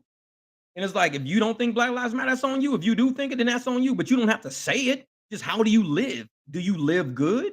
Yeah, you live good. Then apparently you think Black Lives Matter. Then you don't even have to fucking say it. I think you think it. I think you think they matter. That's all I give a shit about. So that's how I roll. But a lot of people, on Facebook was doing that shit. They were irritating me, and they were, always hoping that we were something bad was going to happen to us just so they could be more right. And that's a bad position to be in with a human being. Don't ever hope something bad happens to somebody just to prove that you were right about what you were saying. That's the most backward shit I ever heard. I hope something bad happens to you so you know that I was right. I mean, just say that if anything bad happens to you, then you'll know that I'm right, but I hope nothing bad happens to you. But they were literally hoping bad. They hope we got fired. I hope you get fucking fired. You deserve it. I hope you can't get in here. I hope you. I'm like, what the fuck? This is crazy. This is crazy. You were hoping someone loses their job because of something you heard that might work. Yes, horrible energy, horrible fucking energy. You hope people lose their jobs and lose their houses and lose their life because of something you heard that might work. And then when the shit comes out to not work, now all of a sudden, well, it doesn't work because none of y'all did it. No, that's not the reason why it didn't work. It didn't work because it was never intended to. Probably think about that shit. Don't think, well, Jeff, since you didn't go get it done, that's why the shit didn't work. If everybody in the world got it, well, if everybody in the world got it done, then that would mean that I was right in the beginning when I said this was all set up to make everybody get this done. And you said, you're fucking nuts, Jeff. They're not trying to force everybody to do that. Everybody on the fucking planet to do that. You know how stupid that sounds, Jeff? To say they're trying to get everybody on the planet to do this. And I said, but that's what they're doing. No, they're not. You're stupid. 2 months later, same person. It's stupid if everybody on the planet doesn't do this, Jeff. I can't fuck with them people. I can't. Because just 2 months ago, you told me it was stupid to think that. Now you're pushing that shit. That's why I can't deal with fucking Facebook. Too much stupidity. Motherfuckers can't even keep track of their own thought processes. You just told me that was the dumbest shit you ever heard, and that's not what they're trying to do. Now you're telling me it's the only thing that's possible. Can't fuck with Facebook. I can't. Can't do it. So that's why I decided to invest more time and money into my YouTube channel. And it seems to be doing pretty well. Thank you all for the 3,000 subs. Appreciate that shit. Because like I said, I'm a small channel and I'll always be small because I know everybody on my channel for the most part. A lot of people don't fuck with me. They don't talk to me. They're just kind of hiding in the shadows. That's cool. I'm cool with that because maybe they'll come out at some point and say, hey, man, I'm glad I'm here because you finally hit a point that I want to talk about. But for the most part, you know, I don't really intend on building a super, super big channel because my small channel does well. I mean, the first month of revenue in November when I hit like 1,000 subs or some shit like that, I got like $50. December, I got like $70. January, I got like 211. This month, probably be the same. I don't fucking know. I don't even keep track of that shit because I can't see. And then what's so funny is that I was getting monetized on this channel and I didn't even know it. Like I couldn't see what the fuck was going on. Like I don't go into the analytics and all that shit. I don't do that. So one day, Google sends me a message going, hey, what do you want us to do with this money you got sitting in your account? And I'm like, what are you talking about? It says, you never gave us a bank account. You never gave us a way to pay you. I'm like, okay, what does that mean? So they had to send some money to my bank account to verify that it was my bank. Like, I didn't even know this shit was working like that. Like, I didn't get into this for monetizing. I got into this because we can help families out. We can help people not starve. If we want to solve poverty, help each other. If we want to solve hunger, help each other. If we want to solve, you know, education in the community and shit like this, let's help each other. But a lot of people out here, they want to help themselves so much to the point where they're like, wait a minute, couldn't cover the degree. Yeah, all these people that are around, you know, just saying that they don't want to help us, that they rather see rideshare drivers suffer or rideshare drivers, you know, not make money, whatever they want. I mean, that's horrible. That's horrible to me. And that's why I created this channel in the beginning was to help people learn how to fix their cars so shops wouldn't rip them off so they can have more money to pay rent. And I was driving Uber, but I was also building my Jeep at the same time. So I called it UberJeep. And I was showing people how to build a Jeep, how to drive Uber, how to have fun, this and that. But it was always a channel directed towards assisting people, not towards, you know, promoting, oh, look at who I am. Look, I'm big, I'm bad, I'm this, something that. My channel was never about that shit. It was never about that. Because I don't think people can get nowhere in real life with that. Yeah. And that's real, Key. That's real. Real. And that's the thing though. You know, you can't go around and wish death on nobody. I think that shit's just it's nasty energy. It's really nasty energy to wish something bad would happen to somebody or wish somebody would die just so you feel better as a person. And I'm like, what kind of soul do you have in you that says, I really want something bad to happen to this? And that person didn't do anything wrong. It's just something you want bad to happen to that person. Now, I can see if this was a person that says, hey, you know, that they stole something from you, or they killed somebody, or they raped somebody. Yeah, you probably want something bad to happen to that person, like jail, prison, death, beat up in jail, something. But just for average people just walking around on the streets, no, you don't just wish something bad happened to somebody. You don't even know these people. Like people will be like, he's not wearing a mask. Oh, I hope he gets sick. I can't wait till he gets sick. I hope he fucking dies. Blah blah. Like you don't even know that dude. That dude could be a coach of somebody's kids and just a very healthy guy who probably don't think he needs to wear a mask. It's cool. Or he probably researched masks and realized that, masks can't work because spray paint can get through the shit. So if spray can get through the shit, then something smaller than spray paint can get through the shit. The spray paint is pretty big. So if something pretty big can get through it, then something smaller than that can get through it. Just common sense. This is just common sense shit. That's all. Yeah, exactly. Exactly. And I'm just one of those people, man. Is is I think that you create what you radiate. If you radiate shit about stuff, bad shit always happens to you. And I think a lot of the people that's why, like I said, that's why I had to leave Facebook because I knew what was coming down the pipe. I knew sickness, misery, death. We were saying what was going to happen once you made that decision. We were saying this is what's going to happen. I did not want to sit my ass on Facebook every day with thoughts and prayers, condolences, thoughts and prayers, condolences, thoughts and prayers, condolences, all the way down my damn timeline. That's shit energy. But what do you think was going to happen? You were radiating to do something and creating an energy that was going to do something that was leading to a lot of thoughts and prayers and condolences all the way down fucking timelines. Nobody was talking about joining a fitness center, eating fucking apples, planting your own garden, trying to be healthier. Nobody was talking about that. Everybody was promoting sickness and promoting chemicals and promoting all this shit. And I'm sitting there like, this is not going to come out good. This is not going to come out good. And even when the gym closed, I was using my fucking Jeep to work out. I got videos showing me, this and that. And I was like, fuck that, man. I'm gonna stay healthy. I'm gonna stay healthy. And I was one of those people that just really believed that if we practice and preach health and to get people like to have their bodies help fight whatever it is was out there, get your body prepared for the fight, you were gonna win. You were gonna be okay. But a lot of people shut down. Mentally, they shut down. They were overwhelmed by information, and it's funny because we used to see this shit on the news 24/7, 24 tickers going across screen. We don't even hear a peep of that shit. The biggest thing that ever happened in the history of this fucking planet, the biggest thing that ever happened in the history of this earth, other than the earth being created its fucking self, nobody talks about right now. 2 years of complete chaos, shutdown, lockdown, death, disease, disorder, chaos, all that shit. It never happened. We'll talk more about the Holocaust, or we'll talk more about the fucking Ming Dynasty, or we'll talk more about, genocides in Africa in our history classes before we talk about 2019 to 2022. Those 3 fucking years will be wiped out of history books because nobody wants to talk about it. We do not talk about it now. People are scared. If a broadcast talks about it, oh, they gonna get their ass handed to them.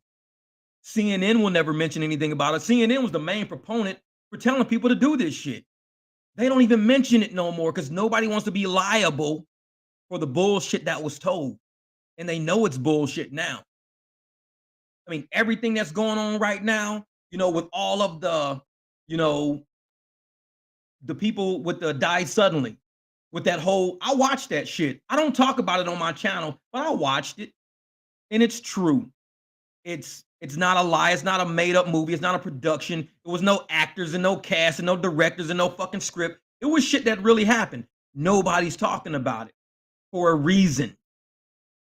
Whatever that reason may be, I cannot speculate on why that reason may be. It could be for liability. It could be for fear. It could be for whatever the fuck. I don't even know. I could care less. All I know is that I will never be a part of that documentary because there's shit that I made sure I didn't do to end up in that position. And for a lot of people that ended up in that position, I feel bad for them. Even though they wish in 2020 that I died, they wish that I would catch it because I wouldn't wear a mask. They wish that I would, fucking get my son sick and we both get sick and we both fucking die. Even though they wish that shit on me, I still to this day don't wish that shit on them. Knowing the situation, a lot of men on medication every day, medications they never had to take before. A lot of them can't even work no more. They had to quit their jobs and shit. I didn't wish that shit on them. I didn't. They wish that shit on me. When you radiate that shit, you create that shit. And a lot of times it won't even be on me. It'll be on the person that radiated. So they put that shit out into the universe. And I never put it out to the universe. I put health out there. I'm still healthy. I put wealth out there. I'm making good money. I put good friends and good people around me. I got a lot of fucking drivers out here that wrapped around me that we all helping and open for each other. But then you got people who put some dumb shit on me. Where are they at right now? Taking 30 fucking pills a day. They got treatments coming up next week. They've got to have a fucking stent put in. They got to retire from their job. They got to drain their 401k. They fucking created what they radiated. And I tried to tell motherfuckers that from the get-go when I was on Facebook before I quit that fucking website. I told people, I'm leaving this platform because I don't think y'all want to hear what I got to say. Because I'm tired of getting banned for 7 days. Tired of getting banned for 30 days. I'm tired of getting kicked off of fucking, platforms and out of chat rooms and out of boards. I'm tired of that shit because I'm trying to tell y'all something and y'all not hearing me. These same fucking people to this day are in a situation that they can't even look me in the fucking face and say, Jeff, I'm sorry I wish you dead. I'm sorry I wish all this shit on you on Facebook. I'm sorry about all that shit. But man, we're in a bad fucking way right now. They can't say that shit to me. And I don't even need to hear it because I feel it. I don't need to hear it. I feel it. I know how they fucking feel because a lot of motherfuckers feel like that. And it's sad. It's sad. And I told people, from the get-go, when people used to jump in my car, the same thing. They used to tell me that shit. They'd be like, hey, Jeff, it's okay, man. I'm vaccinated. I can get in. I'm vaccinated. I'm like, you know what? I don't care if you are or not. I've already been sick. I got antibodies. Oh, nobody can get antibodies. Nobody has antibodies from this. What are you talking about? Nobody can get antibodies from this. This is brand new. This is something never seen before. I'm like, well, if your body has seen it, your body develops T cells and B cells and antibodies and antigens and shit, and it remembers what that was, and it forms a protective barrier in your system, and it's called an immune system. That's how your body fights against shit. Oh no, but your body can't fight this. You need this. You need to go get this. You need it. Pastors used to tell me that shit. I'd be looking at these motherfuckers like, where the fuck did you get a medical degree? For one thing, I'm just speaking from common sense. The shit you talking is some fucking science fiction. I don't know where the fuck you hearing all this shit from, but common sense says if you get an infection and your body fights against it and you come out on the other side better, your body has now developed an immunity to it. That's just what I'm saying. If it can kill it off, your body has developed an immunity to it. That's just what it is. That's what it is. And there's no other fucking way around it. He said, all my childhood back. Yeah, exactly. But that was just real shit, man. And like I said, and I don't give nobody like, advice about what they should do with their health and shit like that, except just stay healthier. I don't tell nobody, I hope you're less healthy today than you were yesterday. That's kind of fucked up to say that to somebody. So I hope everybody's healthier. I hope you find ways to get healthier. I hope you say, instead of buying that bag of fucking chips, I'm gonna buy this fucking caramel dip and I'm gonna buy this fucking bag of apples. And I'm gonna see if I can eat the apples without having to use the caramel dip. I'm gonna see if I can do that shit. Because me, I don't like these straight apples. Now my neighbor brought all these oranges and shit over. I'm always cutting them in sections and I eat the oranges all the time. I don't like grapefruit. The lemons, I'll probably need some Coronas with those. But I'm not doing the grapefruit, not at all. Oh yeah. Oh yeah. Wait a minute. Oh man, this is funny shit. This is funny shit. It says, why were goggles not meant? That part. Because people will walk through a fucking lab with their eyes covered and everything else covered. But we didn't have to. So all we needed was we could put a sock on our face and they'll let us in the fucking building. I got a sock across my nose. I can come in. Come on in. You good. You protected. And that's the weird shit right there. Nobody was making sense out of it. Nobody was making sense out of it. And it's cool, man. Exactly.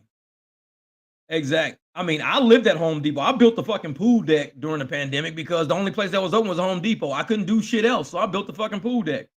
And then I was in a parking lot using my Jeep to lift weights. I was like pulling my Jeep and shit with a fucking big ass rope connected to it. Just like, I got to work out. I got to do something. I can't just sit around all fucking day. So I was doing something to try to stay healthy. But this is you made mans on the boxers. Yeah. But that's like I said, we have to look at everything through a lens of common sense before we do everything. If you you stupid skid marks and all. We have to look at life through a lens of common sense. And that's kind of what I do when I wake up. You know what? I look at everything through common sense. Like, does this shit make sense? That's it. Does it make sense? And as an adult, we're not children. We're not stupid. We know when something makes sense or not. I mean, if you ask me, hey Jeff, man, I'm gonna give you $10, take me to LA right now. Common sense tells me I could use $10, but not to go all the way to fucking LA. If you give me $10 to take you around the corner, sure, fine. I mean, common sense has to apply at some point. But you know, like I said, that's why I had to get the fuck off of fucking, Facebook. The common sense was very lacking. Very lacking. Oh, about the plexiglass. This shit.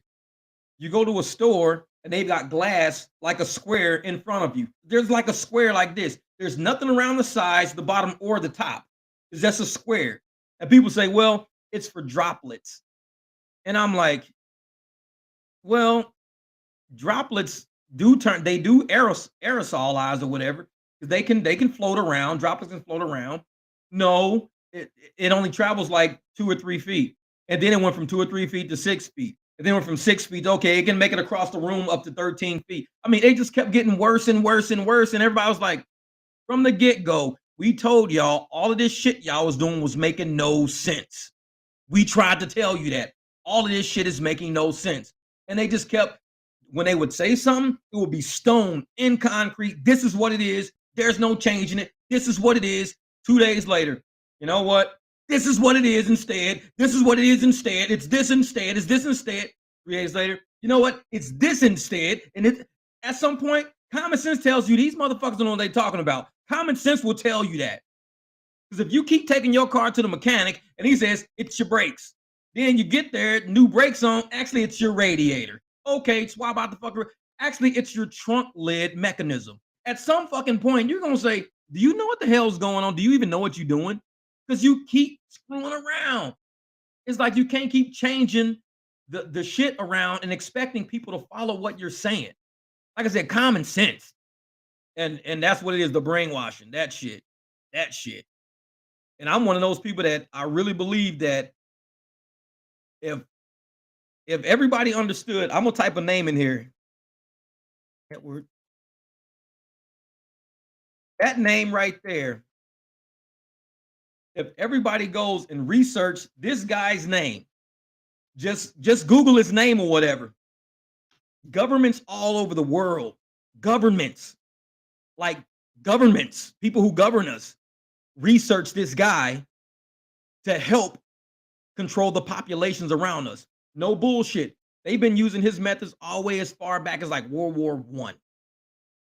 If you don't believe me, you don't gotta fucking believe me. I could care less if you do or not. You can always research it. I mean, and then either you believe what you're reading, you're believing what the government's saying, just you ain't gotta believe shit I say. I'm just saying, I'll give you information and you can just take it. Just say, hey, you know what? I'll use this guy's name. I'll go research. Fine. I ain't gonna believe shit you say, Jeff. Then go research it. You'll understand why things are the way they are. That dude is called the godfather of propaganda. The godfather of propaganda is what help controls wars and gets people to do wars and gets people to do things like join militaries in order to fight wars that are over non-existent problems. Look up Edward Bernays and just kind of go over some of the shit he talks about and some of the things in his books and some of the things that our governments apply and the people who in governments, past governments, who he was advisors to. A propaganda specialist was an advisor to government, not a financial specialist, not a health specialist, but a propaganda specialist was an advisor of governments all over the world. He doesn't know shit about health. He doesn't know shit about finances. He doesn't know about civil engineering. He knows about propaganda. Why would the government want to know about propaganda? Think about that shit. If you're just keeping it real with me, being 100 with me, then you shouldn't have to use propaganda on me. You shouldn't have to. You should be able to say, I could be straight up with you, Jeff. Yeah, you can be straight up with me. Cool. But if you can't, and you say, how can I trick Jeff? Let me go hire somebody that is a specialist at tricking fucking people. That's how you do it. And I tell people, man, it's like, shh, I'm one of those people that I'm very well read. I read a lot. I got my own library. I buy books that and I used to tell my son all the time. He was like, "Dad, why do you always buy books?" I say, "Well, I buy books because there's this book called 1984, and there's another book called Fahrenheit 451. And those 2 books were books that I read when I was a kid. I was a kid. And now I see what those books were saying, the funny stories and all this stuff the books were saying, the literal stories, the fiction the books were saying are becoming fact. And I'm like, hold the fuck up. It's like these are books that we made when we read when we were little. And all of this shit's starting to be true now. Like it's not even a script no more. It's like actually real life. That's what they say. Does art imitate life or does life imitate art? This shit's not even a script no more. It's like for real. So I was like, well, I better start buying books. All the books that I want. So I really started building up a really good library of all the books that I know that they would sell that one day they would take away. Even like the book that Kyrie Irving was talking about. At some point, they're going to stop selling that book too. But Fahrenheit 451 and 1984, both of those books talk about the controlling of society through like mental warfare, pretty much, just not letting people know things. When you control knowledge, you control the people. So if you control the platforms, social platforms, stuff like this, you control the people because you're controlling the knowledge. So they say we don't want people to talk to each other. Everybody has to stay quarantined in their houses. Nobody can go out in public and talk to each other. But at the same time, you can only talk on social media. But not only can you only talk on social media, but we govern what you can say on social media. So you can't post about this, or this, or you'll get blocked or banned. You can only post about this. You can only talk about what we say you can talk about, and you can only promote what we say to promote. And you can't go outside, and you can't go to your neighbors' houses, and you can't congregate in churches and places like that. That's how you control societies. Edward Bernays, I'm telling you, when you look that stuff up, it will start making sense about the human psychology of things. And like I said, I'm not a specialist at much, but I have common sense. That's about it. And all you need is common sense. Sometimes to just, connect dots. Like if somebody tells me that, foreign cars are expensive, and I say, well, how do you know? So I go to a shop, I see a bill for a foreign car, and I see a bill for an American car, and I say, holy shit, foreign cars are expensive because I've connected the dots now. Because now I see the invoices. I have proof in my hands that the same exact repair for a foreign car versus an American car is more expensive. So you start connecting dots. What you told me was true. You said foreign cars are expensive to repair. I got 2 invoices side by side. I can compare them and research them. And now I know you weren't lying to me. You were telling me the truth. That's how you do research. You don't just listen to what the fuck people tell you. If people give you information, say, okay, cool. Just say cool and walk the fuck off. But then hurry up, go somewhere and look that shit up. Be like, I wonder if this motherfucker's telling me the truth or not. Look it up. Holy shit, he was. Now he becomes a reliable source of information. The person who lied to you and told you opposite is no longer a reliable source of information. They don't have integrity. They basically gave you bullshit information. The one guy who told you they're more expensive, he's got good information. So you start listening to the people with good information. I'm telling you, man. And it's like, you know, uh, you put the trigger forward. Oh yeah, yeah. I saw that. Yep, yep. You right about that, brother. You right about that. Because all of this stuff it got into somebody's head. And when I mean it got into somebody's head, I mean rich people, very rich and powerful people who saw a way to say, we can make adjustments. And this is how we make those adjustments. We have the money, we have the power, we have the means, which is the media, social media, everything. We can make the changes we need to make, and nobody can stop us from making those changes. And a lot of those things are stated in those books.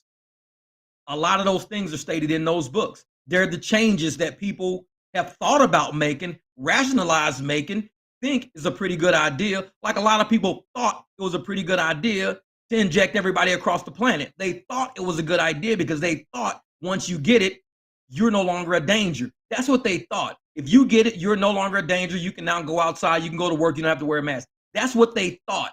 These people thought things that weren't true. They saw an idea. They said, let's make the change. Let's make the adjustment. They made the adjustment. The adjustment was wrong. Instead of admitting wrong, they said, let's readjust the adjustment. Now let's readjust the readjustment of the adjustment. They keep doing that shit to get to where they want to be. Rich and powerful people. And we sit here and just go back and forth to discuss it. But like you said, just like my man Steven said, you control the minds. When you control the minds of people, like I said, the body follows your mind. So if I wake up in the morning and I say, you know what I'm thinking? I'm thinking I want some McNuggets. My body is going to end up at fucking McDonald's because I just thought I'm thinking McDonald's. I'm not going to say, I think I want some nuggets and I go to fucking IHOP in the opposite direction. No, your body follows your mind. What you think of is what eventually you're going to put yourself in a position of. So that's why I tell people, always think of success. Don't think about fucking failures and all that bullshit. Yeah, exactly. Exactly. Thought about lobotomies and yeah, that part. And these are medical experts. They were experts in society. Experts in society can make mistakes. They can. And I don't know why people think just because you're an expert means you're perfect. It's not ex-perfect. It's just expert. That's it. You're not ex-perfect. We're professionals. We're different, motherfucker. We're different. We're professionals at what we do. No, but it's just an expert. And so you can't say, oh, because you have a title, you can't be disbarred. You can't lose your medical license. You can't go to jail for malpractice. You don't even need malpractice insurance because you're an expert. You don't make mistakes. I don't know whoever came up with that. Whoever came up with the fact that somebody's an expert, then they can't make mistakes. I believe anybody can make a mistake if you're human. It's a human thing to make an error.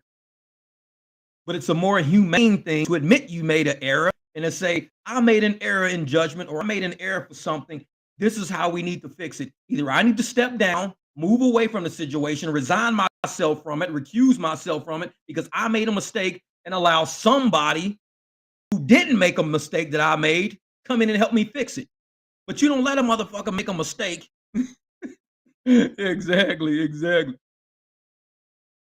Yeah, and it's like you don't get the same person that made the mistake come to make a second mistake, then stack a third mistake on top of that mistake, and still trust that person that's just made 3 mistakes in a row trying to fix their initial mistake. You can't tell me with common sense, I trust that person's ability. Nah, I'm good. Because we gave you a chance first. We gave you the chance. The chance was a mistake. Then you came in and made a mistake on top of the mistake. Then you came in and compounded a mistake on top of the mistake that was a mistake. And now you want me to trust that you got this 3 times in a row and you got this?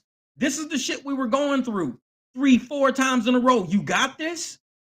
And they kept dropping the fucking ball. And now look at us now. We have whole fucking documentaries out about the shit now. Whole documentaries. Nobody in the media will even speak the words of what happened over the past 2 years. These motherfuckers will talk about Prince Harry and Meghan being upset at fucking South Park. We just had millions of motherfuckers die over the past 2 years. Give a fuck about Meghan, Harry, and goddamn South Park. I really don't. And that's not being mean to them, but we got bigger shit to talk about. They don't want to discuss it. So I'm like, you know what? I know who I can talk to. I don't need to listen to the media. We've listened to them enough. We've listened enough.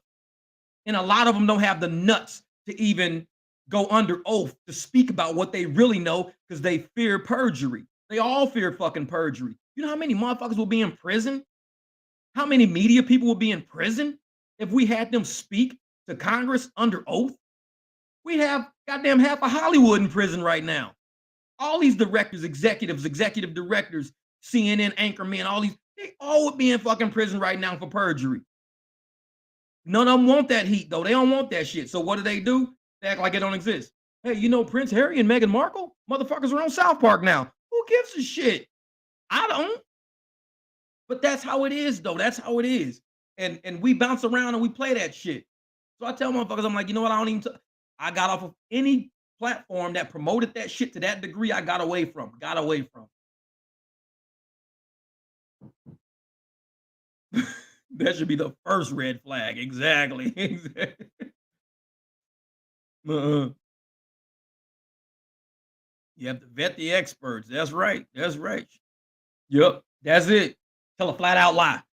A flat out lie because they knew just the emails that they were all sending each other back and forth behind the scenes and shit in the beginning. They knew. So to sit up and email each other shit back and forth in secret, but then to take the fucking podium in front of the whole fucking world and say something 180 degrees on the other fucking side of what you just emailed somebody about. You telling me that you didn't lie? That what you want to tell me, that you didn't lie? Come on now. These people were purposely making sure somebody was protected. Don't know who. Shit.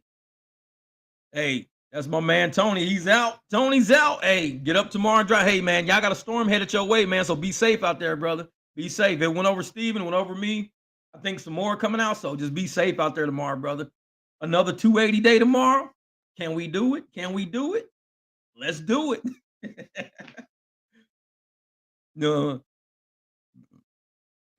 that's it. That's it. Good night, Tony. Everybody say good night, Tony. You want to arm wrestle? I'm telling you.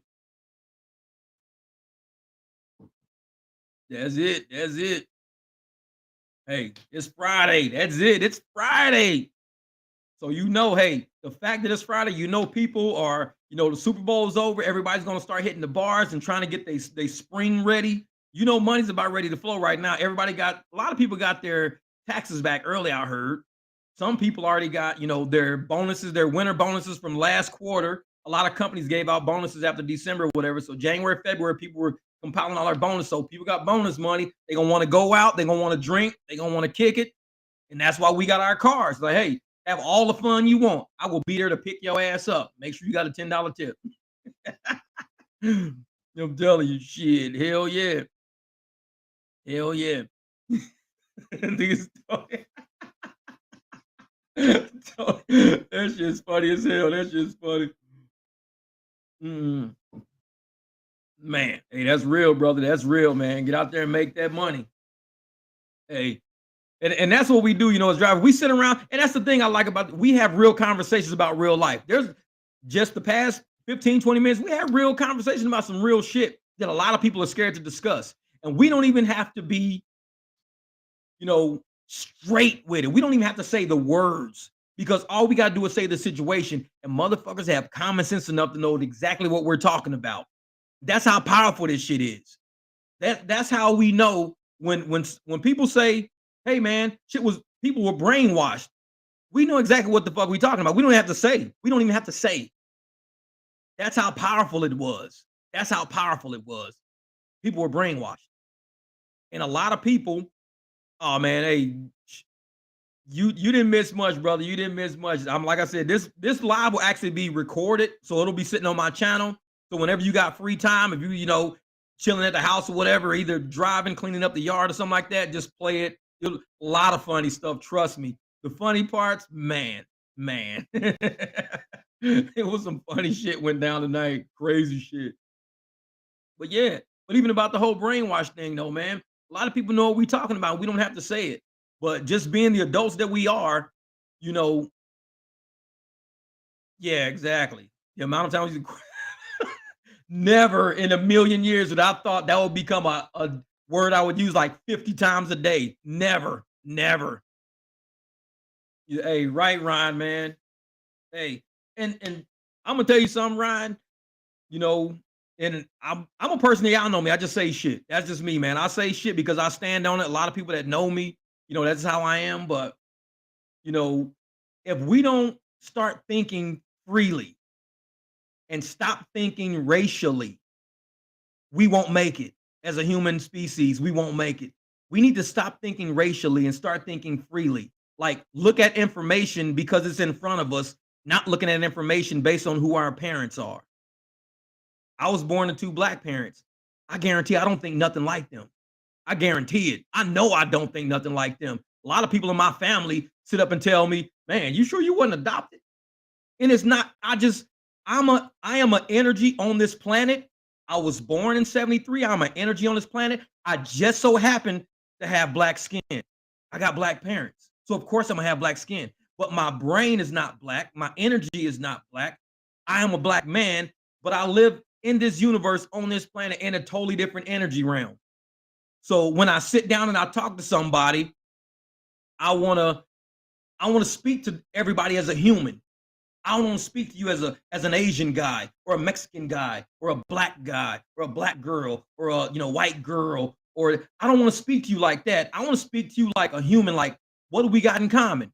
What are we talking about? What are we discussing? What are our facts? What are the humor that we want to talk about? That's But once you start trapping shit in race, you start censoring thought and you start censoring ideas. You start censoring speech because you're speaking racially now. You're not speaking freely no more.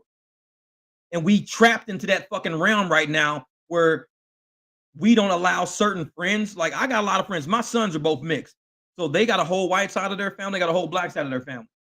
There's shit that my son can say that his whole white side of his family can't say. And that's fucked up because he is a product of that family. So why is it that this kid right here can say shit that this whole group can't say? And it's just a word. That's all it is. It's a word. It might be, man, black people love chicken. And it's true, motherfucker. I love chicken. I talk about chicken all the fucking time because I think it's pretty goddamn good. I talk about that shit. So I'm a person that believes that once you trap people into the skin they're in and you don't allow them to come out of that skin and into their mind, you're limiting the knowledge you can gain from that person. You're limiting the true treasure of that fucking person because you just trapped them in their skin. You won't allow them to be human. You won't allow them to be a part of this universe. Fucking Mars, Neptune, fucking nebulas, goddamn stars and comets and shit. You got this motherfucker trapped in a skin color. And you don't allow this person to be something more than what you already predetermined they should be. And it's a fucked up place to be. So when people sit and talk to me, they say, dude, you don't sound like normal black people and stuff. I'm like, well, I don't know how normal black people sound because I talk to every fucking body. But anyways, it's like, I don't appreciate or embrace limiting knowledge, limiting conversation, limiting ideas. And that's why a lot of times I'll say shit. Motherfuckers don't call me Uncle Tom, Uncle Ruckus, all kind of crazy shit in their life. I laugh at the shit because I'm like, I am very glad you noticed that I'm nothing like you, motherfucker. I am free. You are not. That's our difference. You are trapped in your skin. I'm not. I can be whoever the fuck I want to be today. I can start speaking fucking Spanish. Habla un queso, pequeño, un zapato, whatever, motherfucker. I can talk however the fuck I want to talk. I can be who I want to be at the moment I want to be it. But you have to always be who people expect you to fucking be. And that's a bad place to be in. Oh, and I tell people all the time, man, Morgan Freeman, hey, and the one time Morgan Freeman said some shit one time saying, he don't like Black History Month or some shit like that. And I agree with the motherfucker because I say, you know what? There is no such thing as limiting ourselves with 1 month. There's 11 other months a year. We should be talking about shit all the fucking time. 365 days a year. We don't get time back. So don't trap me in fucking February. When March comes, you don't want to talk about what we talked about in February. No, February's fucking gone. Let it go. Let's talk about the same shit in March. Let's talk about the same shit in April. Talk about the same shit in June. Fuck February. We're not trapping ourselves in February. February's gone. Stop calling that shit Black History Month. We need just life, just black life, black history, period, in that shit. Because when you put a motherfucker in a box, they're going to stay in that box. And you got, American Black History where you got to go to school and it becomes an elective to learn about Black history. It shouldn't be an elective because I've never taken Chinese history. I've never taken Malaysian history because you go to fucking Malaysia, what do? They just call it history. It's fucking history. So let's call shit history. Let's stop racially trapping every fucking thing in little boxes and making everybody categories. Because when you start putting people in fucking egg cartons, then you realize, man, you got a dozen eggs. How do you know? Because I can count 12. It's 12 individual eggs. Those are 12 individual races. Crack these motherfuckers, put them in a skillet together. You have an omelet. You can't tell me how many eggs made this omelet. You have no fucking idea. All you know is it's an omelet in there. You go, oh man, this is a fucking omelet. This shit tastes good, dude. What the fuck you put in this omelet? I put some fucking ham in there. I put some sausage in there, and this omelet is the shit. That's all you. Because when you put every fucking body together to build some shit, you can do some amazing shit. But you keep us in that fucking egg carton, it's 12 of us. We look like a really good fucking dozen eggs sitting in there. We look like we can make a really good fucking omelet. We look like we can make a good egg sandwich. We look like we can do a lot of shit, but we ain't doing shit till we crack this shit, put it all in the same fucking pot. That's when we get down. And a lot of people ain't ready for that. Oh, I don't want to be. Well, fuck you then.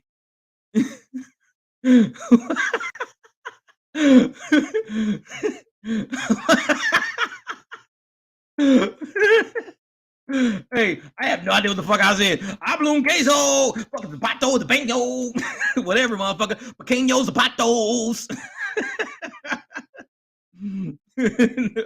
I have no idea what the fuck I be saying. But hey, I speak Spanish every once in a while when I can get down. Like people will get in my car and they'll try to fucking get me to speak Spanish, and I'll like go real slow. I'm like, hablo un español un pequeño, but más despacio. Like I gotta speak real fucking slow. Like otherwise, I ain't understand what the fuck you just said. What talk one cheese. Hey Jay, that's the fucking shirt you need. Habla un queso. You walk around with that fucking t-shirt on. Habla un queso. I was like, what the fuck? This dude got a shirt on that says talk one cheese. It's like that's it. That's funny shit. Yeah. See, there you go, Key. Hey, and that part right there. People do not identify with their reality, but they force us to live a reality that they envision us having. They don't have to live the reality that they don't want. They say, you know, I don't want to be this. I want to be this. Okay, dude, we'll call you this. Fine. But what in the process of you calling me this, you have to be that. Wait a minute, but I just allow you to be who you want to be, what you want to be, how you want to be. Can I do the same thing? No, you can't because it's not for real. It's bullshit. It's bullshit. Man, hey, we'll be out there rolling, man. Yep. Work and play, brother. We'll be out there, motherfucker, like I blown queso.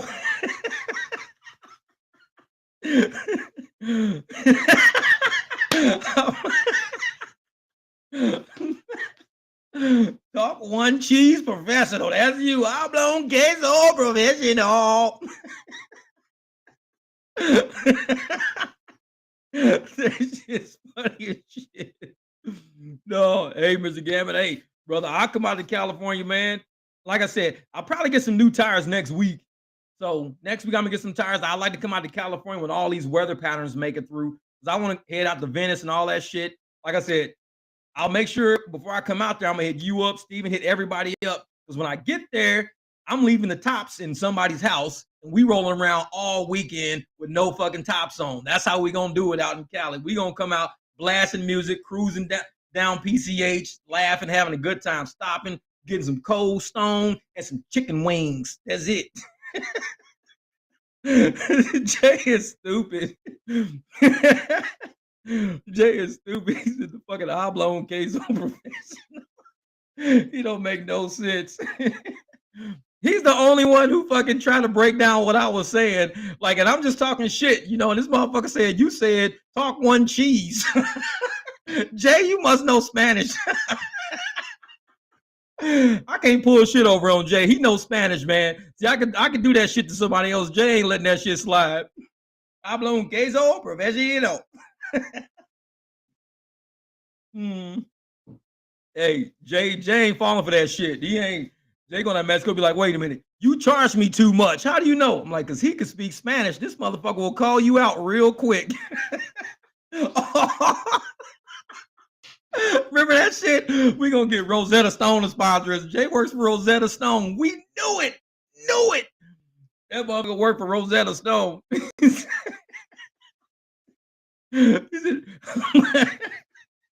I'm a Mexican. That's what I can tell by your spelling. That's not right. That shit right there. Professor. Oh. That shit's that's messed up. Me and my goddamn microphone. But it's still lasting. I just looked over, man. I still laughing. I know it. That's just funny as hell. Jay is stupid. He caught that shit. He caught that shit. He straight up sat up there and said, "Oh man, you said talk one cheese." Like, why would you fucking tell people what I said, man? They for a minute people was thinking I could speak Spanish. Motherfucker was like, dude, Jay Watts can speak Spanish. You like, this motherfucker just said talk one cheese. He don't know what the fuck he's saying. He's like, y'all fall for this shit. This motherfucker cannot speak Spanish.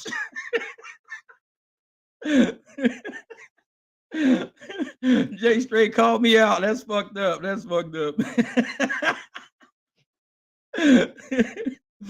See, that's the thing.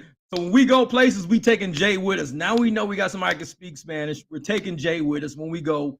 So we gonna roll. He can hang out with us. We can go to Mexican restaurants. He can talk to all the people for us. Get the real fucking shit, not the shit on the menu. No, the shit on the menu is for the tourists. We want the real shit. Habla un queso. No. Jay gonna be like, motherfucker, you just said talk one cheese. What you order from the waitress? Talk one cheese? What the fuck is the talk one cheese? They bring a big ass sandwich out. This is our talk one cheese. It's like, CJ, I fucking told you, man. I knew what I was saying.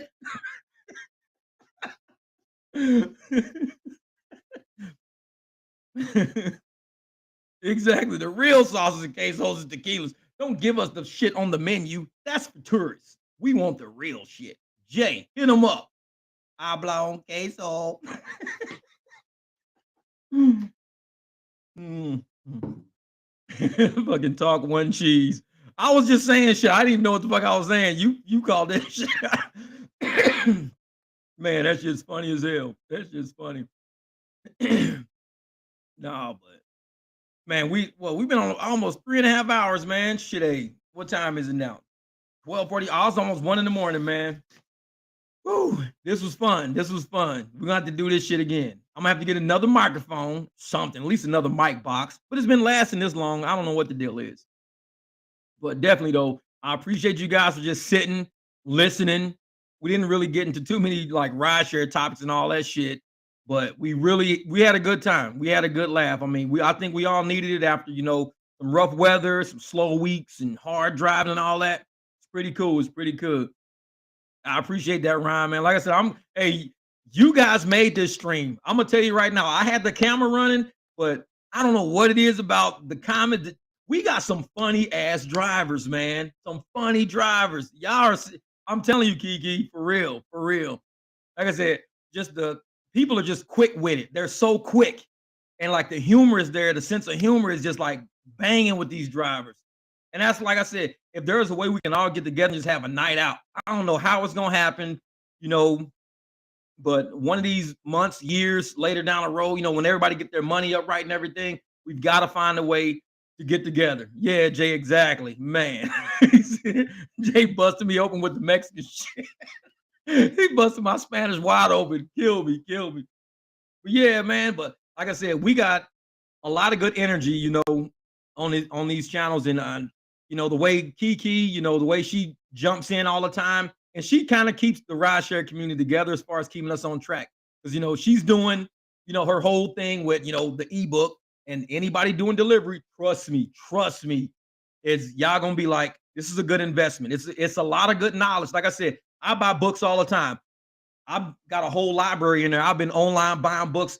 I done probably bought about $300-400 worth of books, and none of them books gonna make me any money. She's selling the ebook for $20, and it's gonna make you a lot of money. So I think I'm gonna need to buy the ebook too, just so I can download it and have it, because I'm always buying books any damn ways. But yeah, hey Jay, we need a translator. When we go hit the spots up, we got Jay with us. He's gonna be ordering everything off menu. We want the real stuff. It's like, but no, I appreciate you guys, man. I'm gonna end up I'm gonna chop this live down. Though the Uber and Lyft, oh man, we should get Uber and Lyft involved. Be like, hey, we want an Uber and Lyft driver party. That's what we want, coast to coast. Get it together. Give all the drivers that sign up for it a bonus, so we can get the gas to go there. It's like, man, Oh, Keith, thank you, Keith, thank you. But I'm a supporter though. I'm a big supporter. I love support. That's the thing about it. And I understand it that you don't want to charge for it, but I look at it as an investment into your future and into what you're doing. The book, I'm gonna have it downloaded. I'm gonna keep it. I hope a lot of people get it, but it's an investment into you doing bigger things because you're worth investing into. You have a great mind. You got a great idea for business. You got great concepts, and we can only, as friends, we can all just sit around and just help you invest into something bigger. Because the day is going to come when you may not want to do rideshare anymore. You may just want to teach. You may just want to help other people. You may want to start a company of some sort. So this is our way of ensuring we take care of somebody who we know is truly doing something with her life. And like I said, we'll be there for you. I appreciate, the generous offer and everything, but I got you, girl. I got you. Don't worry about it. Yeah, exactly. Man, this I'm gonna have to play this back because some of these parts are hilarious, hilarious. I know I'm gonna be laughing like it's a movie. I'll be laughing at the shit. There's some funny parts on here. Y'all killed me. Y'all killed me. But man, that's what's up, Kiki. All right, y'all. So I'm gonna be signing off. I appreciate all you guys. Thanks again for the 3,000 subs, man. It means a lot. We can only grow from here. Like I said, even if we don't have a lot of subs, we small. We did 300. We small. We got a lot of power. We get things going. Hey, you too, Jay. Buenos dias, mi hermana. Now, what did I say? Oh, mi hermano. Buenos dias. Buenos dias, mi hermano. That's what I said. Yup, yup. All right. All right, y'all. I'm out of here, man. Thank you, Mr. Gambit. I appreciate it. Oh, that Louisiana. Oh, that right there. That. This dude, he clowned us. He was like, that shit's only in California. So I can tell you right now, that shit ain't Louisiana. He fucking went off. He went off. All right, cool, cool. Hell yeah. All right, Ryan, y'all too, brother. Hey, I'll hit y'all up later, my man. Appreciate y'all.